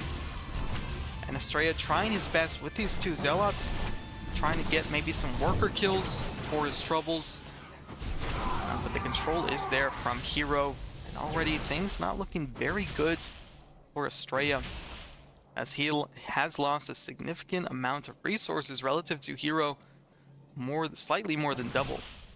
And again, we have these 2 gateways that are just completely exposed on the other side of the map. Losing a Stalker is Estrella as well. Guys, this is so many minerals tied up that Estrella is just going to lose out on. 2 gateways and a pylon. You don't even need to kill the gateways to essentially cut Estrella's production by 100%. It looks like we have no gateways currently online for Estrella. Hero is going to confirm this with the probe. This probe with raised eyebrows going, no units, you say? No units indeed. So Hero's just going to full send it, and it looks like this is going to be a very quick final match indeed. We have the full wall up from Estrella. Pylon was kind of dropped a little late though. It's not going to last very long. It does get killed off there. We have nothing from Estrella. Chronos, a Robo with nothing yet being produced. There we go. We finally have an Immortal. So just relying on the probes and a singular Zealot is Estrella. The shield battery is taken out. It has bought Estrella some time, and the control is there from Estrella. Finally, we'll lose that final Zealot though. And Estrella, if he loses this pylon or that Robo, it really is all over for him. We do have a last-ditch warp in. We do have an Immortal as well popping out here for Estrella, so we'll see if it's going to be enough. But so many workers are falling already, and that is a slow warp in for Hero as well. This will be for Estrella. Finally, these Stalkers are taken care of, but not before taking out so many workers with them. And Hero is continuing the pressure. The only saving grace right now for Estrella is this singular Immortal, but that really is all he has on the map. He has an Oracle as well, actually. Does Estrella. I don't know where it is, but it is not in the main base, which is where Estrella needs it right now. Finally, it does come back in. It looks like, no, that is just the War Prism, and it will get taken out by Hero, and that's the tap out. Hero takes game number 3, and he will advance forward to the finals.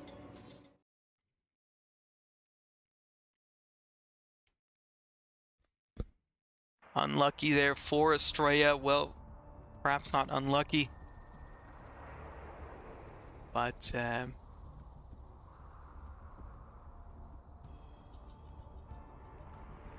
he took a risk. He took a risk. You like to see the risk, but you know, it is still a risk at the end of the day. So with that, we have Hero advancing to the finals.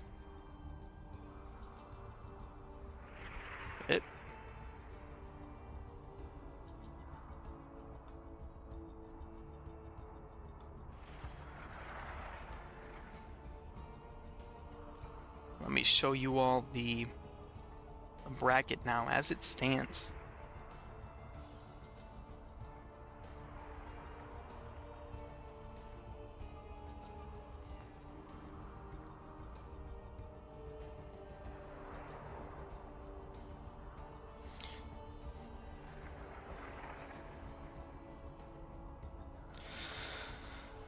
So as I was saying, we have Hero in the finals, waiting for his opponent, waiting for whoever manages to be victorious between Dark and either Cure or Oliveira. Again, strange to see no winner yet from this match. Another mirror matchup, Terran versus Terran, between two very, very skilled TVT players. I do also wish I was in that match, but I'm not complaining. We did see a really exciting Protoss versus Protoss matchup just now. Almost saw Stray advance to the finals, but alas, we were thwarted off. And again, as I was saying, it is so funny to see just how strongly the universe wants the Korean StarCraft League to be the Hero versus Dark show. Now, that's not certain this time, but we have Dark in the semis. We already have Hero guaranteed in the finals, so, you know.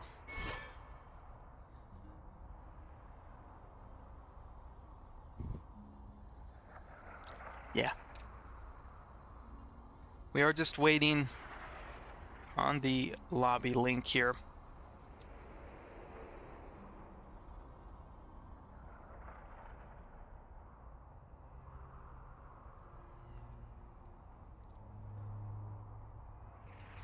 And we will get started again as soon as these players allow us in.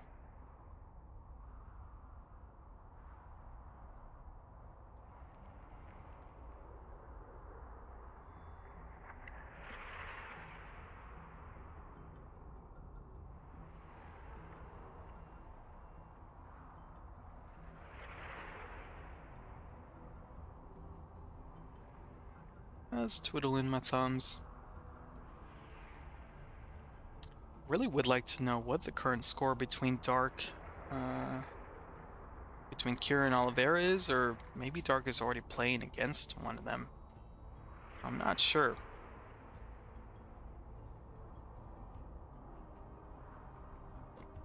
Let me consult the good old refresh button here. Yeah, it is showing me the same thing.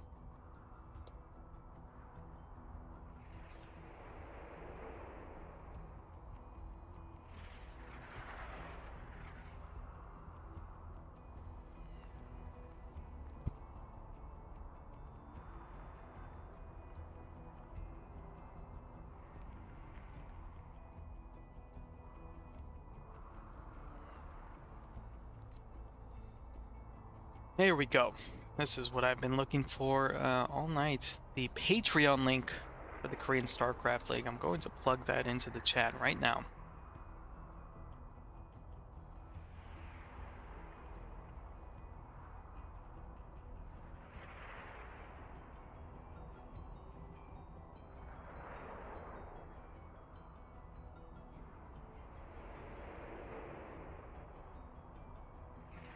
David Chicago. How are you doing, man? That's a very interesting name you've got there. I wonder who it could belong to.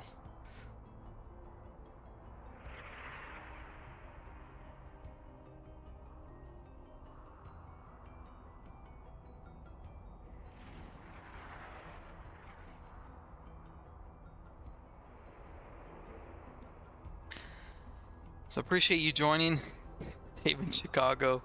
We are just waiting on the final match here.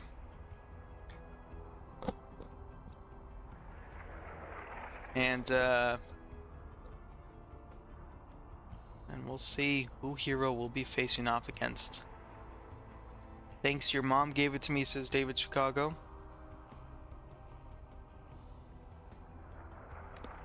I'll remember that.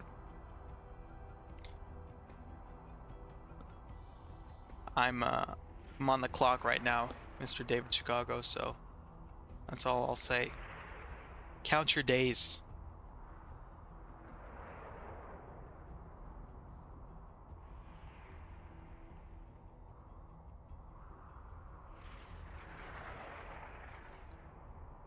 And well, you know, I wish I could juggle or something just to pass this time here. But it is just a matter of waiting again. Unfortunately, we can't join games as they're currently going on. So we just have to hurry up and wait here. While we do, though, again, I do want to take this opportunity to encourage you all to check out the Patreon for the Korean StarCraft League. This weekly tournament series is completely funded through Patreon. I feel like I sound like the PBS or NPR that says, I think it's PBS. PBS program is brought to you by viewers like you. But really, Korean StarCraft League is brought to you by viewers like you as well. So do check out the Patreon. As the prize pool for these players is again funded directly from the Patreon. And earlier this year, there actually was enough of a surplus that Mr. Dave Testa and Chicken Man were able to put together a larger special tournament, the Korean SummerSlam, Korean StarCraft League SummerSlam, which had again a larger prize pool. And it was a fun event. So if you want to see something else like that, do check out the Patreon.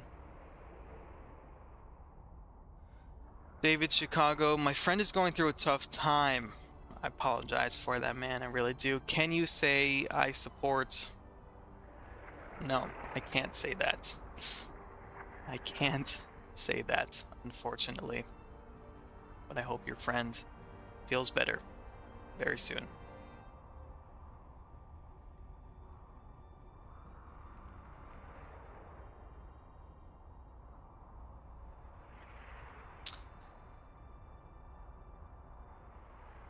And it does look like we have, as I was saying, guys, this is the Hero versus Dark show. Dark has defeated Oliveira 2-1 in the semifinals.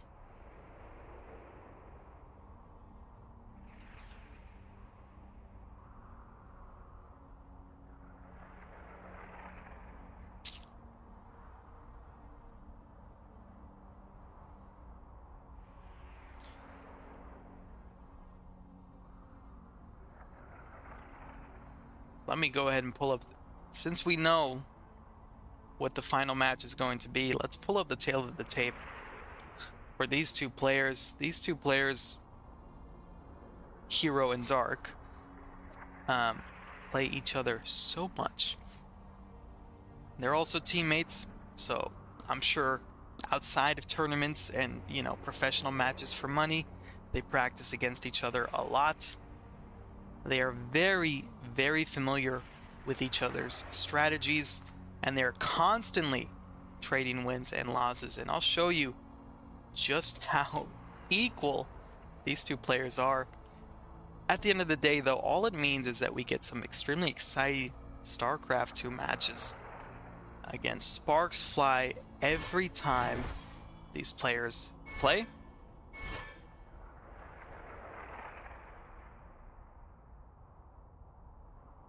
And we just get some great StarCraft 2 again every time these players play.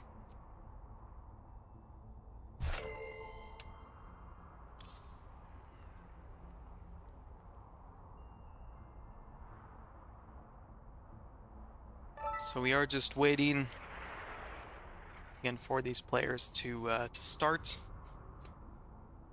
But while we wait, though, whoa. While we wait, let us look at the tail of the tape for these two players. As I was saying, very even, and you can see that reflected here just in 2023 alone. So series-wise, it is in favor of Hero. He has won 62% of the series this year. But games-wise, again, it tells a much closer tale. 54% win rate for Hero. That is virtually 50-50, literally. Overall, again, you see in their entire history just how close these players are. So again, all that means is that we're going to get a very exciting finals match, and one that, I mean, I could even show you too how often these two players face off against each other in the finals of the Korean StarCraft League. Number 30, 3-2, that was a finals. Korean StarCraft League number 28, 3-2, another finals.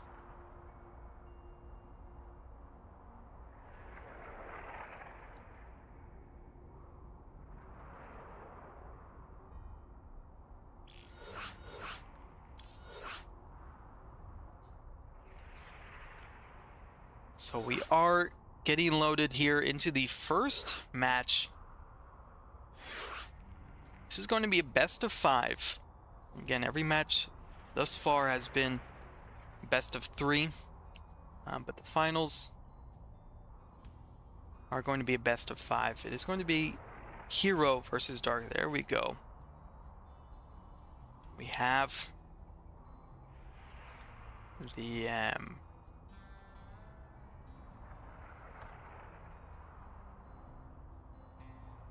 the bracket updated.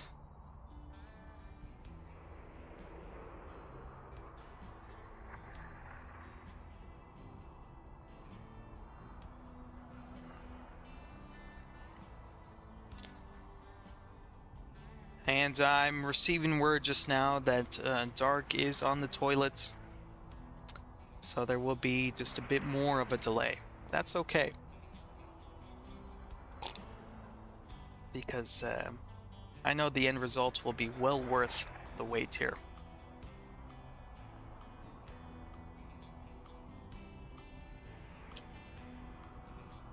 So while we wait, let's go further into the statistics here.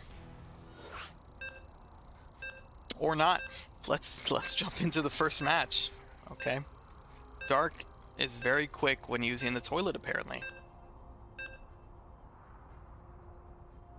So we are going to jump right in to Solaris LE. That will be the first match of this finals series.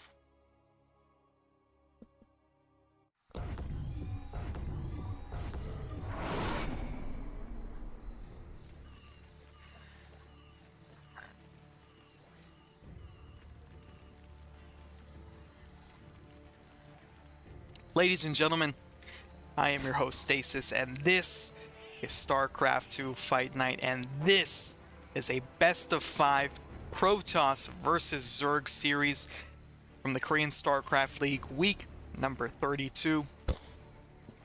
Excuse me, introducing first, fighting out of the red corner. It is our Zerg player, it is Dark. Dark, hailing from South Korea and playing for Dragon Kaizi Gaming. His opponents fighting out of the blue corner. His Protoss opponents also hailing from South Korea and also playing for Dragon Kaizi Gaming. Ladies and gentlemen, it is Hero.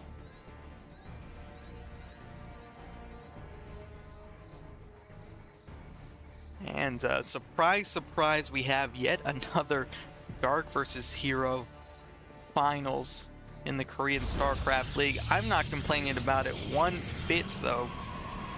As every time these two players meet, sparks fly.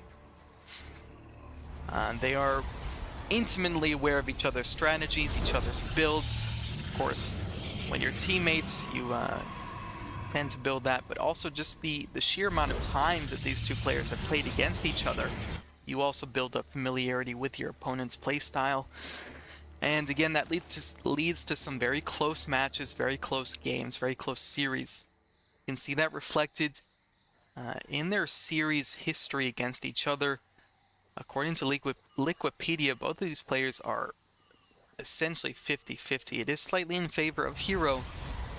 I believe this year he's won 54% of the games that he's played against Dark, but 54% is pretty close to just 50%.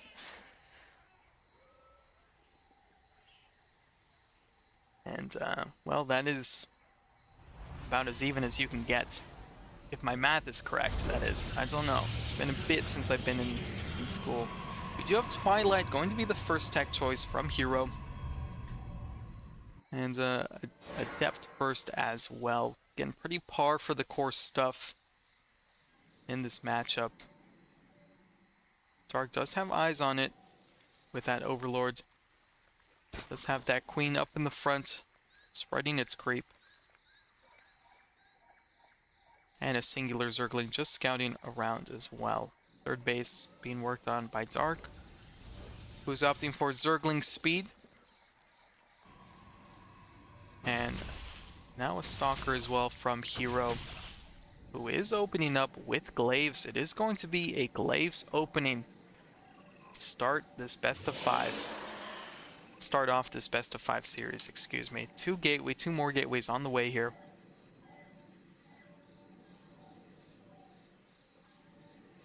And so far, just a single Adept on the map. Another one is on the way, though.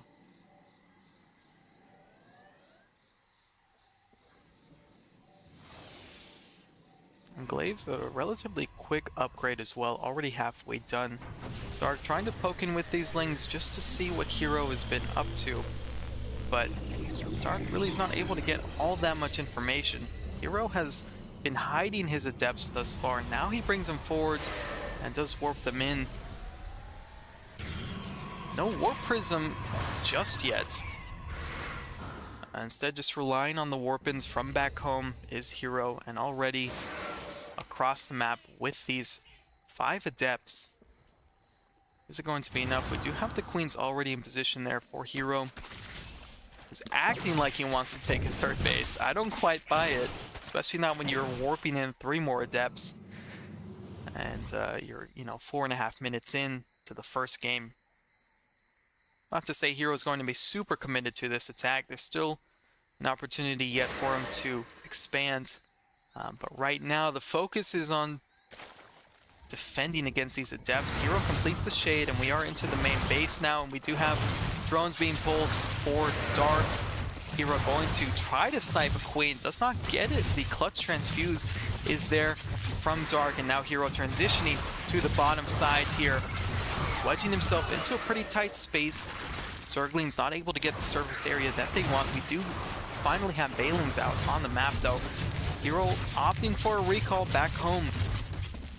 And with that does end the pressure for now, as Hero behind this was able to get a third base, but Dark is already looking to get some revenge on Hero, who's able to catch these Adepts in the middle of the map, going to clean up every single one of this small group at least.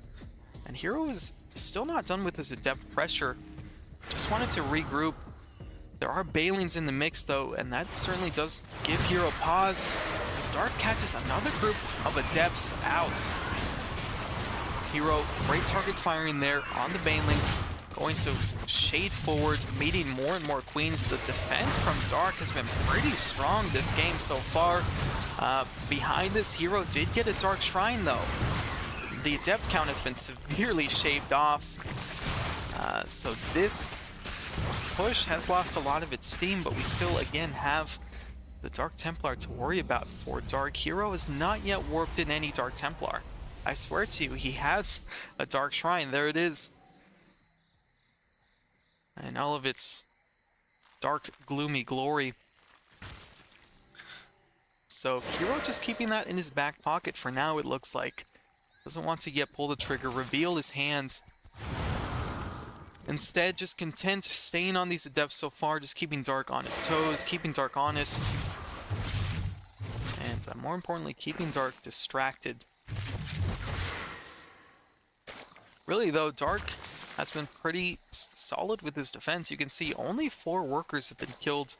A good chunk of Zerglings have been taken out, as well as a handful of Banelings. But Glaive Adepts meant to really just put a bruising on Zerg's economy, and Hero has not been able to do that. So still roaming the map with these Glaive Adepts. Now we do have the Warping of the Dark Templar. It looks like for now they're just being used for Archons. And it looks like we may have another interesting combination here from Hero.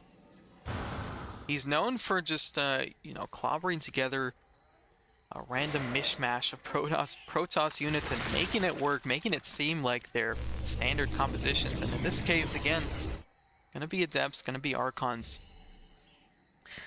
Little Baneling run by for Dark, going to get picked up by these Archons, but it does give Dark the tip off that there's Archons on the map, and in turn that there's likely Dark Templar tech on the map.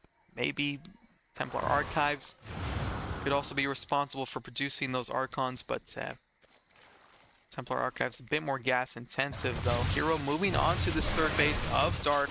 Banelings trying to make some connections there. Do connect with some of the gateway units in the front. Does Hero complete the shade? Yes, he does. So Dark having to fight on 2 fronts here. Adepts in the natural base, Archons in the third base. These Archons, though, taking a lot of damage. The positioning from Dark is pretty good here. He's able to split off his forces in just the right way. As I say that, though, Hero is able to get into the main base, and now he's able to start teeing off on these drones of Dark. He's lost 10, make that 11 so far. And that number will end up being 12. So Hero finally gets the damage he was looking for. And he is up a whopping 20 workers against Dark. Let's just take a look at that income advantage that Hero has. Surprisingly, it's not very much. But certainly it will turn into a large advantage relatively soon. Dark able to catch a good handful of Zealots there on the map with these roaches. But both of these players looking like they're starting to stabilize into the mid game now, as Hero is working on a couple of Immortals. Has a Warp Prism out as well. What is in the Warp Prism? 2 Archons. Hero going to try to get some work done with the double Archon drop here. And Hero also working on shield upgrades. Not something you see every day. Shield and armor. These are going to be some pretty sturdy units indeed from Hero. As we already have +1 attack. Dark making a play on this outlying base of Hero, who is caught a little bit off guard, and that Archon just gets deleted by those roaches. Hero, though, finally moving in place. At the same time, though, Dark has another group of roaches knocking on the front door of Hero. Hero needs to separate his forces wisely here, using a recall on some of his units. But that is a lot of Zerg outnumbering this Protoss force, and Hero just may be forced to evacuate that outlying base there. Hero has to consolidate his forces and really pick and choose his battles here, as all the pros have been evacuated from this base. Hero wanting to focus on preserving his 3 bases here. So Dark, with the Roach move out, your Roach is actually able to secure a pretty decent lead so far in this first game of this best of 5 finals match. Hero is finally able to regroup and now is moving out. We do have 3 Immortals in that Protoss army. They are certainly going to have a lot to say about those roaches. And we can see there, Hero has lost a decent amount of resources. Again, losing the 4th base against Dark is painful. It is not the end of the world. It is not game ending. And Hero is re-establishing that 4th base. I do like the army of Hero better. Dark still just basically on roaches, now adding some Ravagers into the mix and some Lings. Okay, this is actually a more robust army, relatively low tier, but against Hero's forces and against the separation that Hero has now, this is looking pretty dangerous now as Dark is just powering forward here, trying to right-click those Immortals. The pickup micro is there from Hero. Is it going to be enough though? Blink forward from Hero. He wants to be the aggressor now, and it does look like he's able to turn the tides of this battle as the Warp Prism micro as well is ensuring his victory in this first game. Dark taps out, and Hero will take game number 1. Impressively done there by Hero, as things were looking a bit dicey. But Hero, brilliantly as always, as he always does, is able to somehow turn it around and turn it into a dub for himself. So that's him leading this series 1-0. And again, it is a best of 5 Protoss versus Terran. So we're going to have a few more opportunities for Dark to try to turn things around.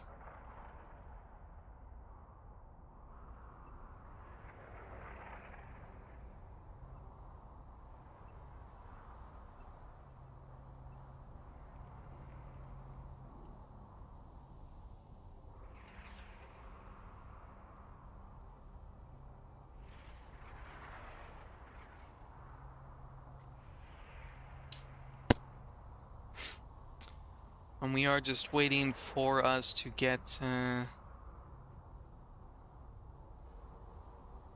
started in game number 2. Going to be played on Alcyon.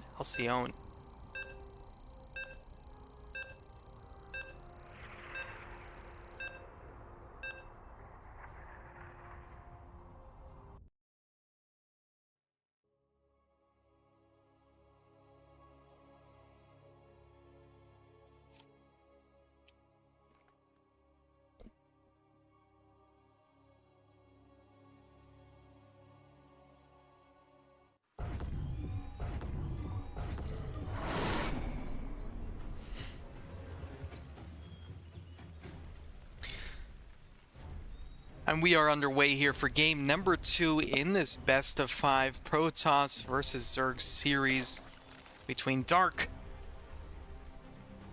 and Hero.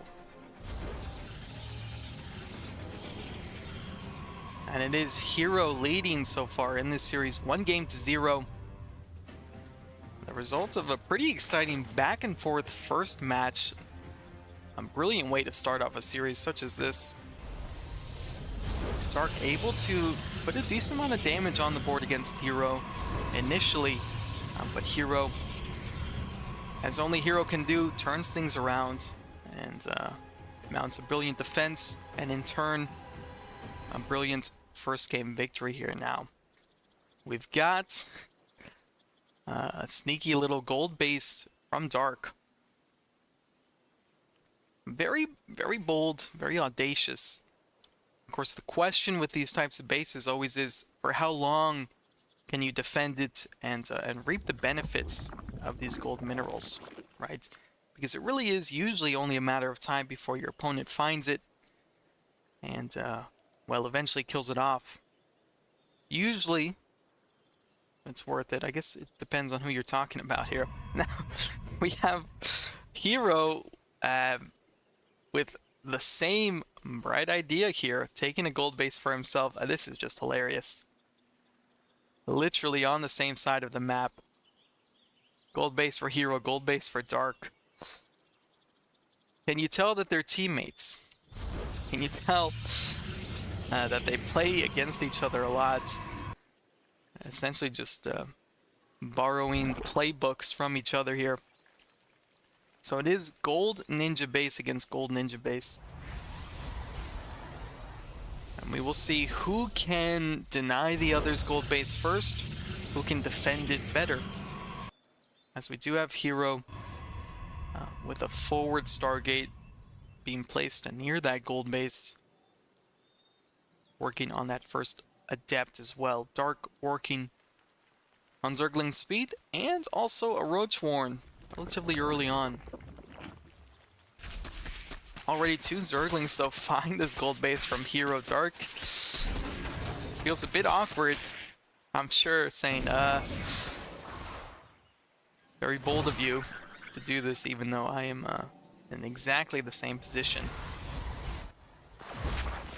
And I'm pretty sure Hero still does not know that there is... Well, yes, he does. He has vision. Both of these players essentially have become the Spider-Man meme, pointing at each other. And they're very close to each other as well. This is shaping up to be a very interesting start to game number 2. As we already have Dark moving out with a couple of roaches and some lings. This is actually looking pretty scary for Hero. He does have a shield battery, but 2 adepts against this many units is really not that great. We do have the Oracle. When it runs out of energy, it's going to be useless in this fight. These adepts able to shade behind this wall off for Hero, but this is a really tough position for Hero. The Biles coming down, not able to take out the shield battery just yet. Oracle does go down though, and Hero is now starting to lose some probes here. Probes have been pulled to fight. Another Oracle does pop out, and maybe Hero will start to stabilize. Does look like indeed he does, but it is very close, very dicey for these 2 players. Remember, this fight is happening on Hero's gold base. It's not happening on Dark's gold base. So Hero is the one really taking more losses now. And again, it looks like he's on the back foot. We do have 2 Stalkers on the ground. This Oracle is out of energy. It can't do anything but watch. As these Stalkers trying to hold off these Zerglings, another Oracle pops out. Would be great to use it against the Zerglings. Instead, it is focusing on the Queens. We'll be able to take out a Ravager, but it too goes down. And Hero has already lost so many probes. Another 2 Stalkers are warped in. You have to ask yourself, at which point is this just a lost cause, and do you just retreat from this base? And it looks like that point is now for Hero, still utilizing these probes on the front line to try to fight. But with these Speedlings coming through as well, it is surely not a good time for Hero, as this Stalker is caught up in everything. It is just probes trying to hold off this assault from Dark. And it is Dark, as I said. We were waiting to see who was going to punish the other first. And Dark so far has been victorious in this match. It is not over yet for Hero. He's down to just 15 probes. Hero is in an extremely bad position. He is mining slightly more right now, actually, but that worker deficit will start to affect Hero. Although, as I say that, Dark isn't really too strong on the worker counts himself. Although he is mining from a gold base.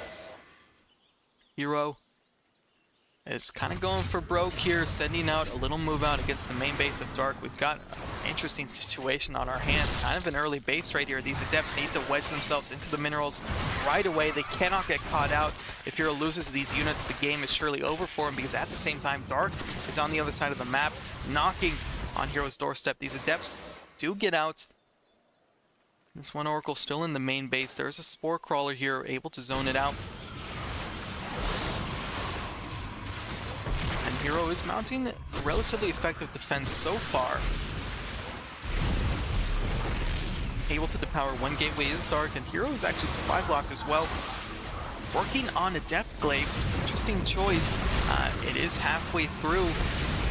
That pile catches 2 Stalkers, and with that, Hero just taps out, and Dark will take game number 2.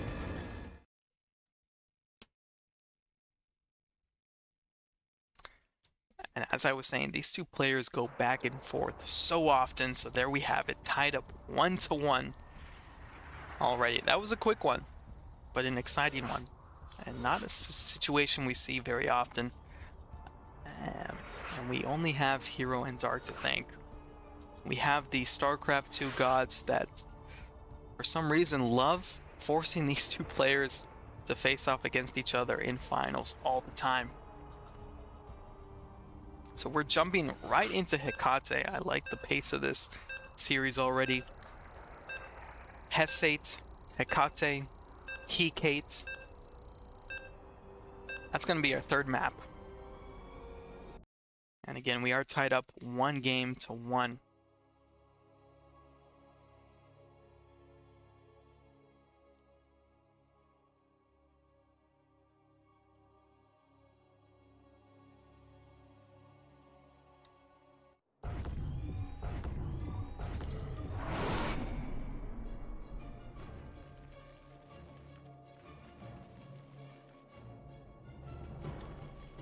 And we are underway here for game number 3 in this best of 5 Protoss versus Zerg between Dark and Hero. Both of these players tied up. What else is new between them? Especially in a final series. And actually a really interesting previous match as well, but these players going for gold bases. And, you know, the race was on to see who could punish the other. It was Dark who proved to beat Hero to the punch there. Was able to beat Hero to the punch.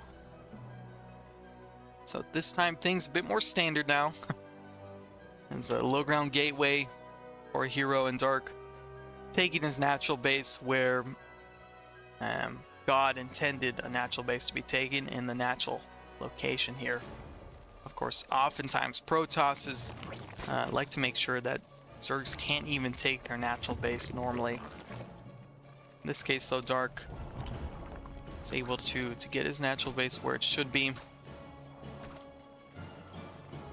And it's just having to deal with the shenanigans from Hero's probe.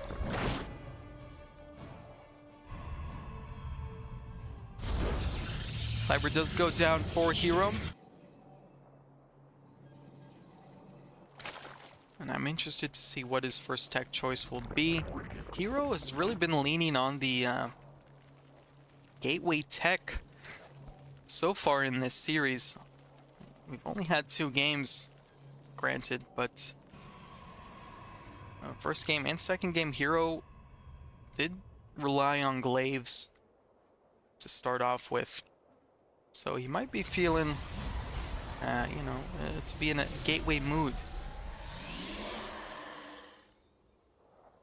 As the first adept is being worked on, Stargate also being dropped here. Yet no surprise there, par for the course. And I have a feeling this time we'll see more fleshed out mid-game. And we'll likely see Hero's patented Oracle Blink Stalker play. Of course, that is some ways away. For now, we just have the opening salvo, excuse me, of tier 1 units roaming the map. Hero does get the confirmation on the third base from Dark, so knows right away that there's no roach pressure or anything else coming his way. For the time being, going to complete the shade into the main base and able to grab a singular drone. Will he grab a second one? Nope, the sport trick is there for Dark. And Hero will take that and exit stage right. So 1 worker killed so far. That is first blood for Hero. 2 more adepts shading into the main base of Dark. Dark has a singular Zergling in the main base of Hero. Going to be able to get a scout off. And Dark able to remove the one-shot kill potential from these adepts. Hero likes his position here though, going to stick around and try to pick up even more drones. So that's 3 so far, not a huge number. But drone kills are drone kills, and especially the earlier on in the game they happen, the better your position will be. I'm sorry, Hero's killed 8 drones. Working on the third base, Dark would like to deny it, but the defense and the units are there. Oracle is out, Adepts are out. So Dark just has to sort of grit his teeth. Focus on yourself, King, and then you will get your revenge. I'm interested to see what the trades have been looking like so far. Yeah, 2 adepts for 8 drones and 4 Zerglings.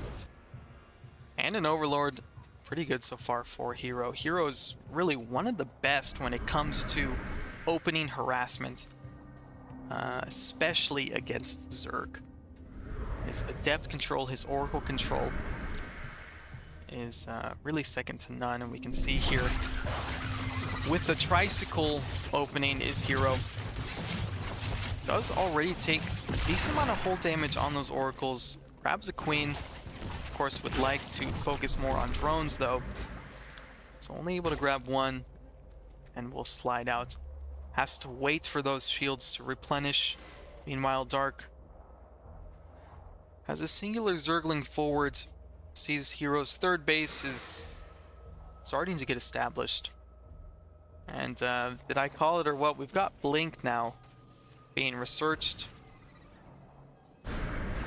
And Hero has been able to keep these 3 Oracles alive. That will help a lot as we get into the main game and as these Link Stalkers come online. And Hero trying to move out. Lurking on the edges like a shark. Loses 1 Oracle though. Stasis Trap catches 2 drones, but the loss of an Oracle is pretty painful. Especially again when you want the Oracles to back up the Stalkers, the Blink Stalkers, as they start venturing out onto the map. Hero again going for another Stasis. The pull away is there from Dark. Only able to get 1 worker. Again, going for the Stasis is Hero. Loses an Oracle for it though. So the positioning from Dark with the Queens has been pretty solid. And the trade's looking a little bit less favorable there for Hero. Losing those Oracles early on is painful. You can see Hero working on another one, as you need at least a couple of Oracles. Wow, I cannot say that word tonight. You need at least a couple of those flying boys to support the Blink Stalkers on the map. Although Hero's done a great job of using that choke point brilliantly there. Again, continuing his move out forward. Dark catching a couple of those Adepts out of position. More units are pressing forward for Hero. Hero's really looking like he wants to take a good fight for himself here. Dark now certainly is starting to sweat. He's got some units in the production tab, 6 Zerglings and some Raptors, and Hero venturing forward away from the safety of that choke point. Was it too far forward? As Dark is able to pick up some units there, and another Stalker on the way out with that Bile as well. But Hero is not dismayed here. He's not discouraged. He's pressing forward and establishing a forward operating base. Has 2 gateways on these front lines and a singular shield battery as well.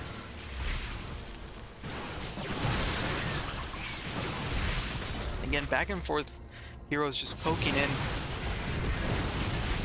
So far, Dark though has been able to keep him out, and Dark's forces are growing.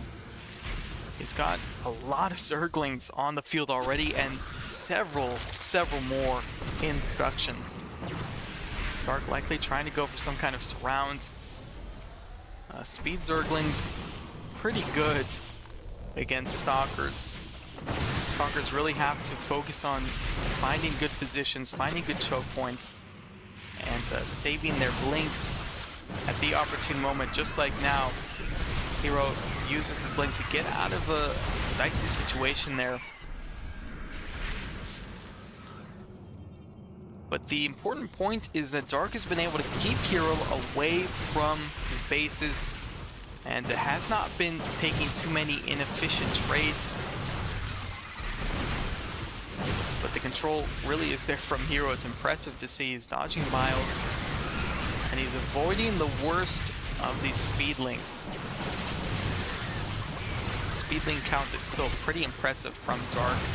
And the reason for that is Dark wants to get some counter damage done. The wall is open. Come right in, Hero says. Warping some desperate last-minute Zealots to defend. This actually could be very dangerous indeed for Hero, who uses a recall on the main base. I'm so sorry for accidentally zooming out of that action there. These Stalkers are recalled back home to try to defend. On the third base, though, there is chaos, as the overcharge actually is able to save a lot of probes from going down, but as a result, Dark is able to completely clean up this forward base from Hero. So the steam from Hero's aggression has been completely sucked out. So Hero really has to come up with a different game plan now. He loves to be in the driver's seat, loves to be on the offensive. And right now it is Dark with his pretty brilliant positioning and defensive play that is putting Hero on the back foot a little bit here.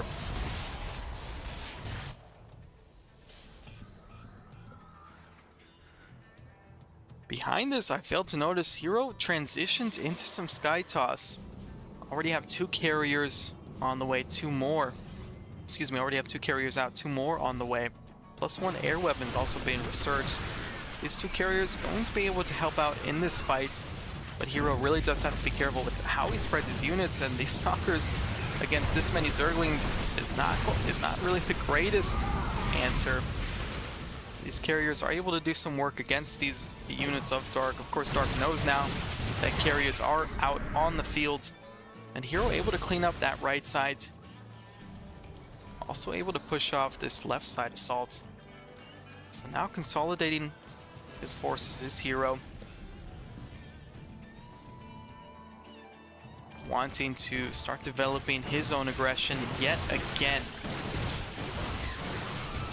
Both of these players just unable to decisively knock the other off so far in this match, but this push out from Hero is looking pretty deadly, especially with these 2 carriers. As I say that, though, Dark is proving to be pretty wily himself with the Zerglings. He's pushing these Stalkers away. They're forced to find a much better position there on that little bridge area, and that is a very low carrier that does get taken out. The Queens have ventured too far forward past the creep, though, and without these Zerglings on the ground to contest these Protoss forces, Dark can only evacuate this lower right-hand side base. The carrier transition was pretty quick. It surprised even me, and it looks like it surprised Dark a little bit as well. Of course, now with Hero backing off, it does give Dark some time, some breathing room to come up with a more decisive counter. In this case, it's going to be Corruptors. And of course, more Zerglings. Dark loves using Zerglings at every stage of the game. For backstabs, for run-bys. It really does help to keep Dark's opponents, keep them honest, keep them worried about potential counterattack when they would much rather be out on the field doing their own damage.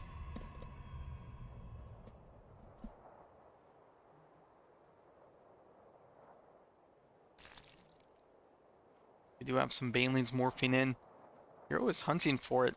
Knows that Dark has something lurking in the shadows. Does see it there, maybe doesn't. Yeah, Hero is in position for it, but Dark is already moving onto this natural base. It's a decent amount of Corruptors. And a decent amount of Ravagers as well. It really comes down to the control of Hero, the movement. But with Archons in the mix, they're actually able to be pretty serious threat to those Corruptors. 19 probes have gone down though for Hero. These Zerglings were able to sneak past and get a lot of damage done while I was worried about the main fight going on. Also on this 4th base, there is chaos as Zerglings trying to kill even more drones. Overcharge is cast there, and now Heroes trying to full send it across the map to get as much done as possible. This could be the fight that wins it all here. Aggressive blink forward, and you know when Hero blinks forward, he's feeling good about the fight. Should he, though, because these Corruptors now are on these undefended carriers. They are going to take out all of the carriers, not without losing some of their numbers, though. At the same time, drones being pulled to fight against these Stalkers. Is Hero able to get enough done? Zealots in the front as well, being super deadly. And Dark's army is looking pretty pretty scant right now. We have sort of a pseudo base trade going on, as Dark is on the other side of the map. Zergling's in the main, Zergling's in the natural. Meanwhile, Hero is also in the natural base of Dark, able to deny, actually, yeah, able to deny melee attack level 3 for Dark. And also killing off that natural base, moving directly to the heart of Dark's base, into the main base. Looks like so far Hero may be winning this base trade, but we still have a lot of bases left, a lot of map to be played out. This Hero is just focusing on that main base of Dark. Void Ray up top is going to contribute so much damage to these roaches, at least until the Corruptors come into play. Finally, the Void Ray does go down. Both of these players so stubborn in their defense and in their offense. Hero is not going to be kicked out so easily here. Blinks down to the natural base, where Dark is trying to long distance mine there. Will lose all of his Stalkers though, is Hero. And with that, we have sort of stabilized again. Dark still has Lings though burrowed in the main base of Hero. They're going to come back up just to see how well Hero has been able to recover. Hero does have 3 bases, and Dark also has 3 bases, but importantly, his tech has been kind of reset there. Dark lost his main hatchery, so is down to relatively lower tech units. Meanwhile, Hero still has access to that higher tech Skytoss army, but of course it is extremely expensive, so that doesn't help all that much for Hero either. You can see there Dark is actually doing better in the mineral department.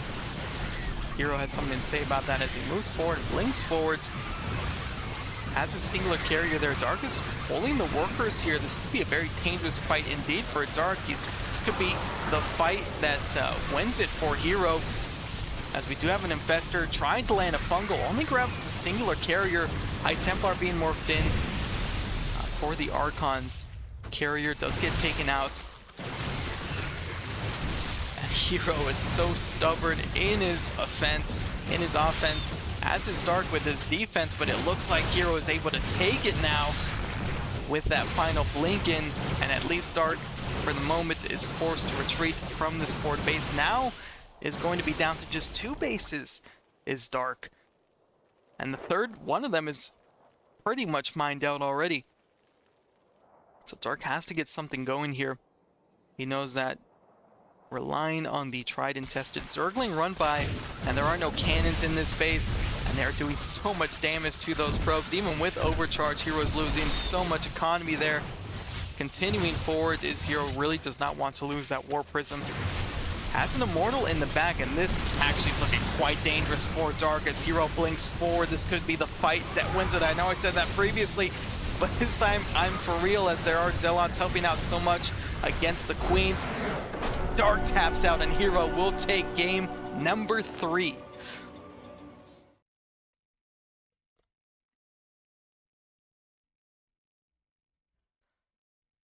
Whew. Really have to catch my breath after that one. 2-1 is Hero leading so far in this series. I loved watching those fights there at the end, where most players would retreat backwards once they have such a small sliver of units left. Dark and Hero continue to stay in the pocket and duke it out, and that's what leads to some really exciting fights. So again, as I was saying, we have Hero leading 2-1 in this series. We have Site Delta being loaded up for our 4th match, and this match point for Hero. He's able to take this, he will be crowned this week's KSL champion. Of course, Dark will do everything in his power to prevent that, and we'll see what Dark is going to come up with to prevent his downfall, at least for this week.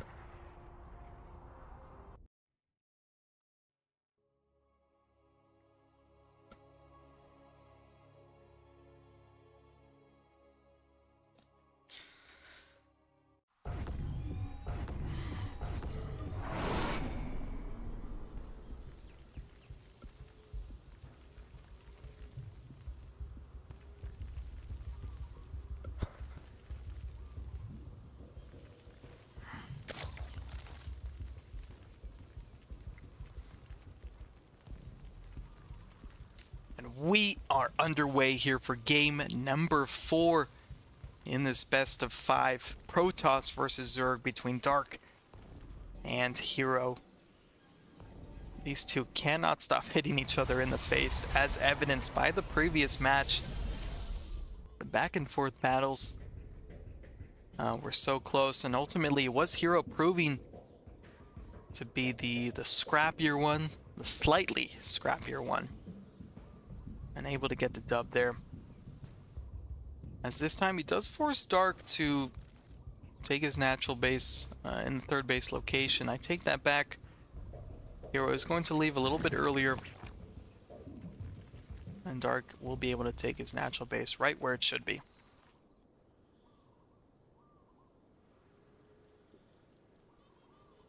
And that low ground gateway is being worked on, and proxy hatchery there for Dark to start things off in this 4th game. I wouldn't expect anything less. Again, this is match point for Hero. The correct response is there for Hero, as he is pulling a decent amount of probes to try to just gun down this hatchery before it gets up and running. And I'm sure Dark doesn't expect to get it up, but he was able to force the probe pull away from Hero and affect some of the mining there as well. Still being a nuisance with that drone though is Dark, denying the placement of the Nexus. And does the probe win this fight? It looks like it does. Only just barely though. Meanwhile, Hero placing down a pylon right behind Dark's natural base. So things starting off a little bit chaotic here. And a good old-fashioned cannon rush for Hero. We'll see how Dark is going to respond. I'm sure he's the one rolling his eyes now. He thought he was the more annoying one with his proxy hatchery. Again with it though, I take it back. I don't know who's been more annoying this match. We have a cannon rush versus a proxy hatchery in the natural base. At least Dark has a natural base up. Hero still does not. And he is committing to this cannon rush, as we've got a couple of gateway units working on that natural base. It looks like they've got the damage to take it out. We do have some Zerglings on the field. But yeah, that natural hatchery is taking a lot of damage. Is it going to be enough? Dark desperately trying to save it with the units that he has. It's not going to be enough. It goes down. And Hero is continuing the pressure with that cannon. Looked like he may have sent an adept into the main base, but does deny that natural hatchery of Dark. Meanwhile, Hero still facing problems of his own. Will get that drone finally. Now both of these players are able to essentially reset their economies. Are you done? Are you done? Okay, alright. Let's keep the game going then, they say. This Hero has a Stargate, and we'll be sending an Oracle out to look to get some drone kills. Triple Adept move out from Hero, but Dark does have the Zergling count, singular Queen there in the natural base.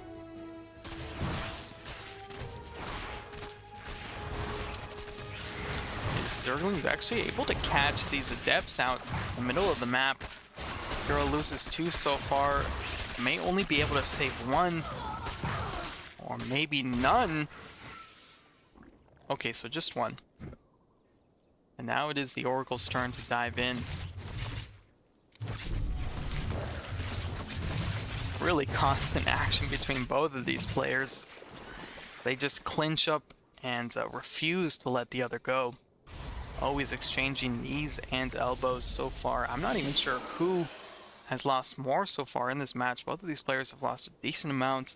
Of course, it is Dark losing slightly more, but I think for all intents and purposes, they're still equal. As we do have Hero slightly ahead in the worker counts. Dark does have a third base with no mining happening from it. And doesn't look like there will be any time soon, as these two oracles are completely content just parking it right there and denying mining there for as long as possible. Now behind this Hero working on a Robo and a Twilight Council, +1 attack also on the way. Dark is actually supply blocked as well. It's going to be a little bit before he clears that up, as we do have Zerglings on the map as well, looking for a third base. There is no third base yet from Hero. Of course, both of these players' economies were slightly delayed, but even Dark already has a third base up. And we may just see Hero go for a dedicated 2-base push here, as we have 3 gateways being dropped down. Charge. Again, the Robo just about to finish up as well.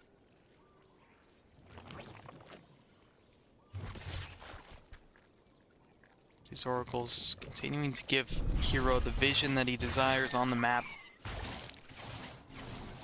And able to jump on some Zerglings as well. And we do have a Templar Archives just about to finish up here, more than halfway done.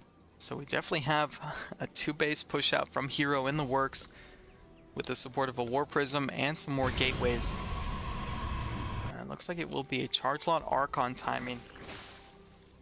And Dark, by this point, surely knows that there is something coming his way, as this Zergling is looking for a third base, has not seen any yet. We'll see what the response from Dark is. We see there right away he's dropping the Roach Warren. Is it going to be too late though, because this War Prism is already on the way out. Dark sees it moving out. Obviously has units tucked away inside there, so Dark doesn't know exactly what is in there. Of course, Roach is always a good and safe bet against anything that your opponents may throw at you. Dark has completely stopped all droning, just focusing on the Zergling count for now. That's all he can build. Again, at least until this Roach Warren completes. And Hero trying to distract Dark with a Stasis Ward, while at the same time moving out with this army on the left-hand side. And I like this other move out with the Oracle as well. Again, just trying to draw Dark's attention so that Hero can push up into the third base. Is it going to be enough? We do have a third base behind us for Hero, so this isn't uber committed. But Hero does need to get some damage done, as he delayed his third base economy by a significant amount. You can see Dark is in the lead economically, but this is a very scary army from Hero. Dark is setting up kind of a surround there, and he is going to dive in for it. Hero is taking a commanding position on this ramp though, and the War Prism pickups are there. These Zerglings are falling one by one. The Zealots in the front as well, doing work, but now with the Roaches in the back as well, Dark may be able to clean up there. I'm not sure who's winning this fight so far, as that Phoenix is able to get a clutch pickup. And perhaps another warping of Zealots may just be what Hero needs in this fight as well, as the drones have just been completely evacuated now. Dark has lost so many here. This push out from Hero was definitely worth it. It was it. And he got the damage that he needed to get done. Hero does back off. The 13 drones have been taken out. And that does decisively lower Dark's drone count there. As Hero behind this is saturating up his third base, trying to continue the pressure with the War Prism and a couple of Archons. Dark is having none of it, and is just trying to position himself as best as he can. That War Prism did take a lot of damage. A lot of hull damage, so Hero has to be especially careful with it here.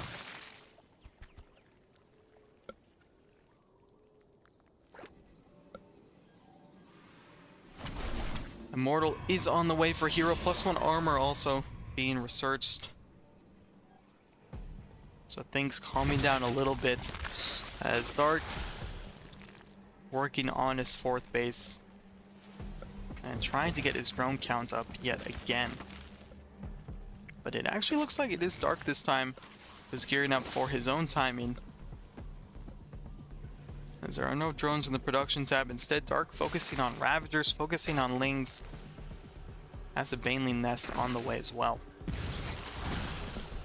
Both of these players actually gearing up for another push out. Essentially equal army supply, so it is going to come down to the Biles. But I do like this fight more for Hero here, as these Zealots are in the front, just charging forward, tanking against the damage from these Roaches. And the Archons in the back as well, going to do a lot of damage, especially with their splash effect. Singular Immortal going to add so much for Hero, as he is able to kill that 4th base from Dark. Meanwhile, Hero behind this is getting up his own 4th base. So yet again, another successful move out from Hero.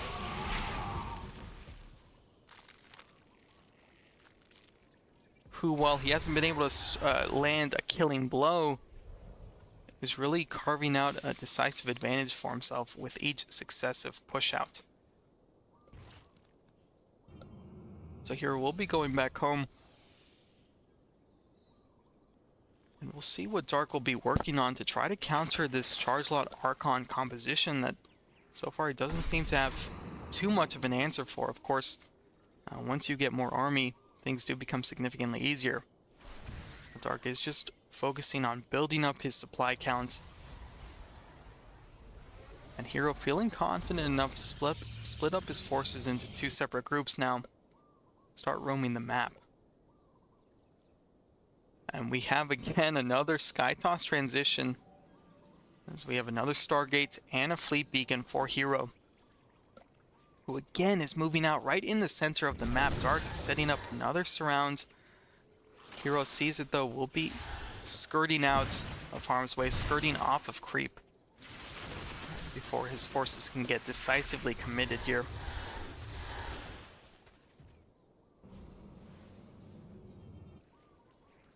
Dark's army has ballooned up now, but I am worried for him when these Sky Toss units start hitting the field. A Robo Bay as well. Hero's just really checking off every box in the Protoss tech tree.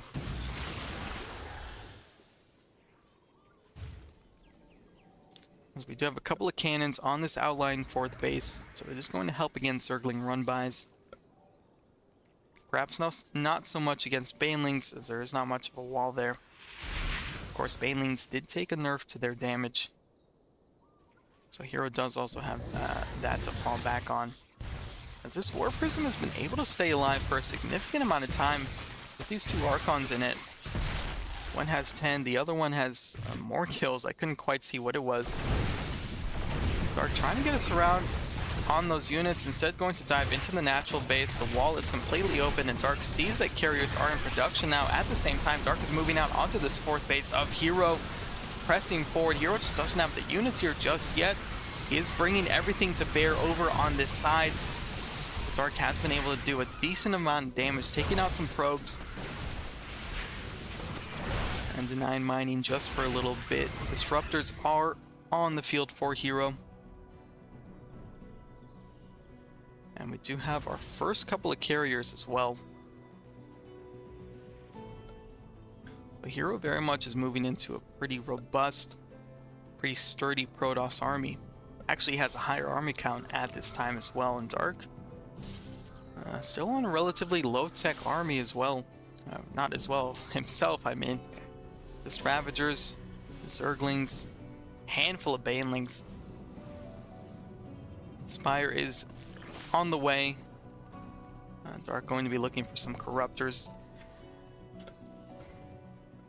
and an Infestation Pit as well. And there we have that Baneling run-by being set up for Dark. Hero literally just moving out of position as Dark moves through, so we'll see how much damage these Banelings are going to get done against these probes. 9 is the tally there for Hero. Down to 55 workers, able to relatively shrug it off at this point. 4 bases.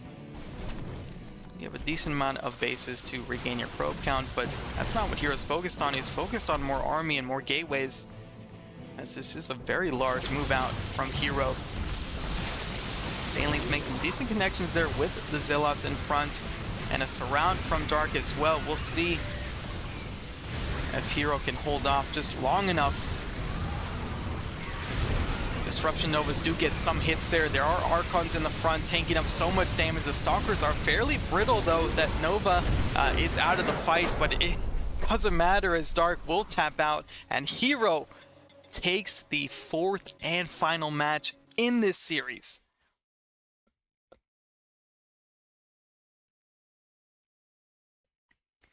And there you have it. Hero will win the series, will win this week's Korean StarCraft League 3-1. That is correct, right? 3-1. Pretty sure it is. It's a little late, so my memory is not the greatest.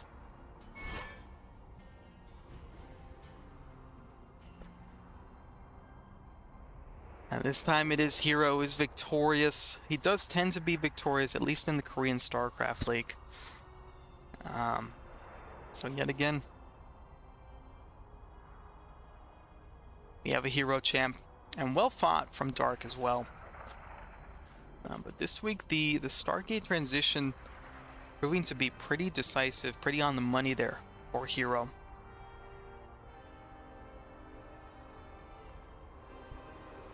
So that will about do it for all of us here tonight this week. That does it for me tonight. Appreciate those of you that did join for however long that you did, for choosing to spend your time with StarCraft 2 Fight Night. We know you have many options when it comes to consuming your StarCraft 2, so appreciate you joining me tonight. We'll be looking forward to posting some of these matches at least on the YouTube later, so do look out for those. And also, please do be sure to check out Patreon for the Korean StarCraft League. Again, this league is directly funded by the Patreon, so your support really does go a long way to contributing to that prize pool. So that has been me. Like the cast, subscribe to the channel if you enjoyed this cast, if you want to see more videos, more casts. I do have some other matches posted on the channel, and again, as I said, there will be more being posted soon. So good night, and I will see you all next time.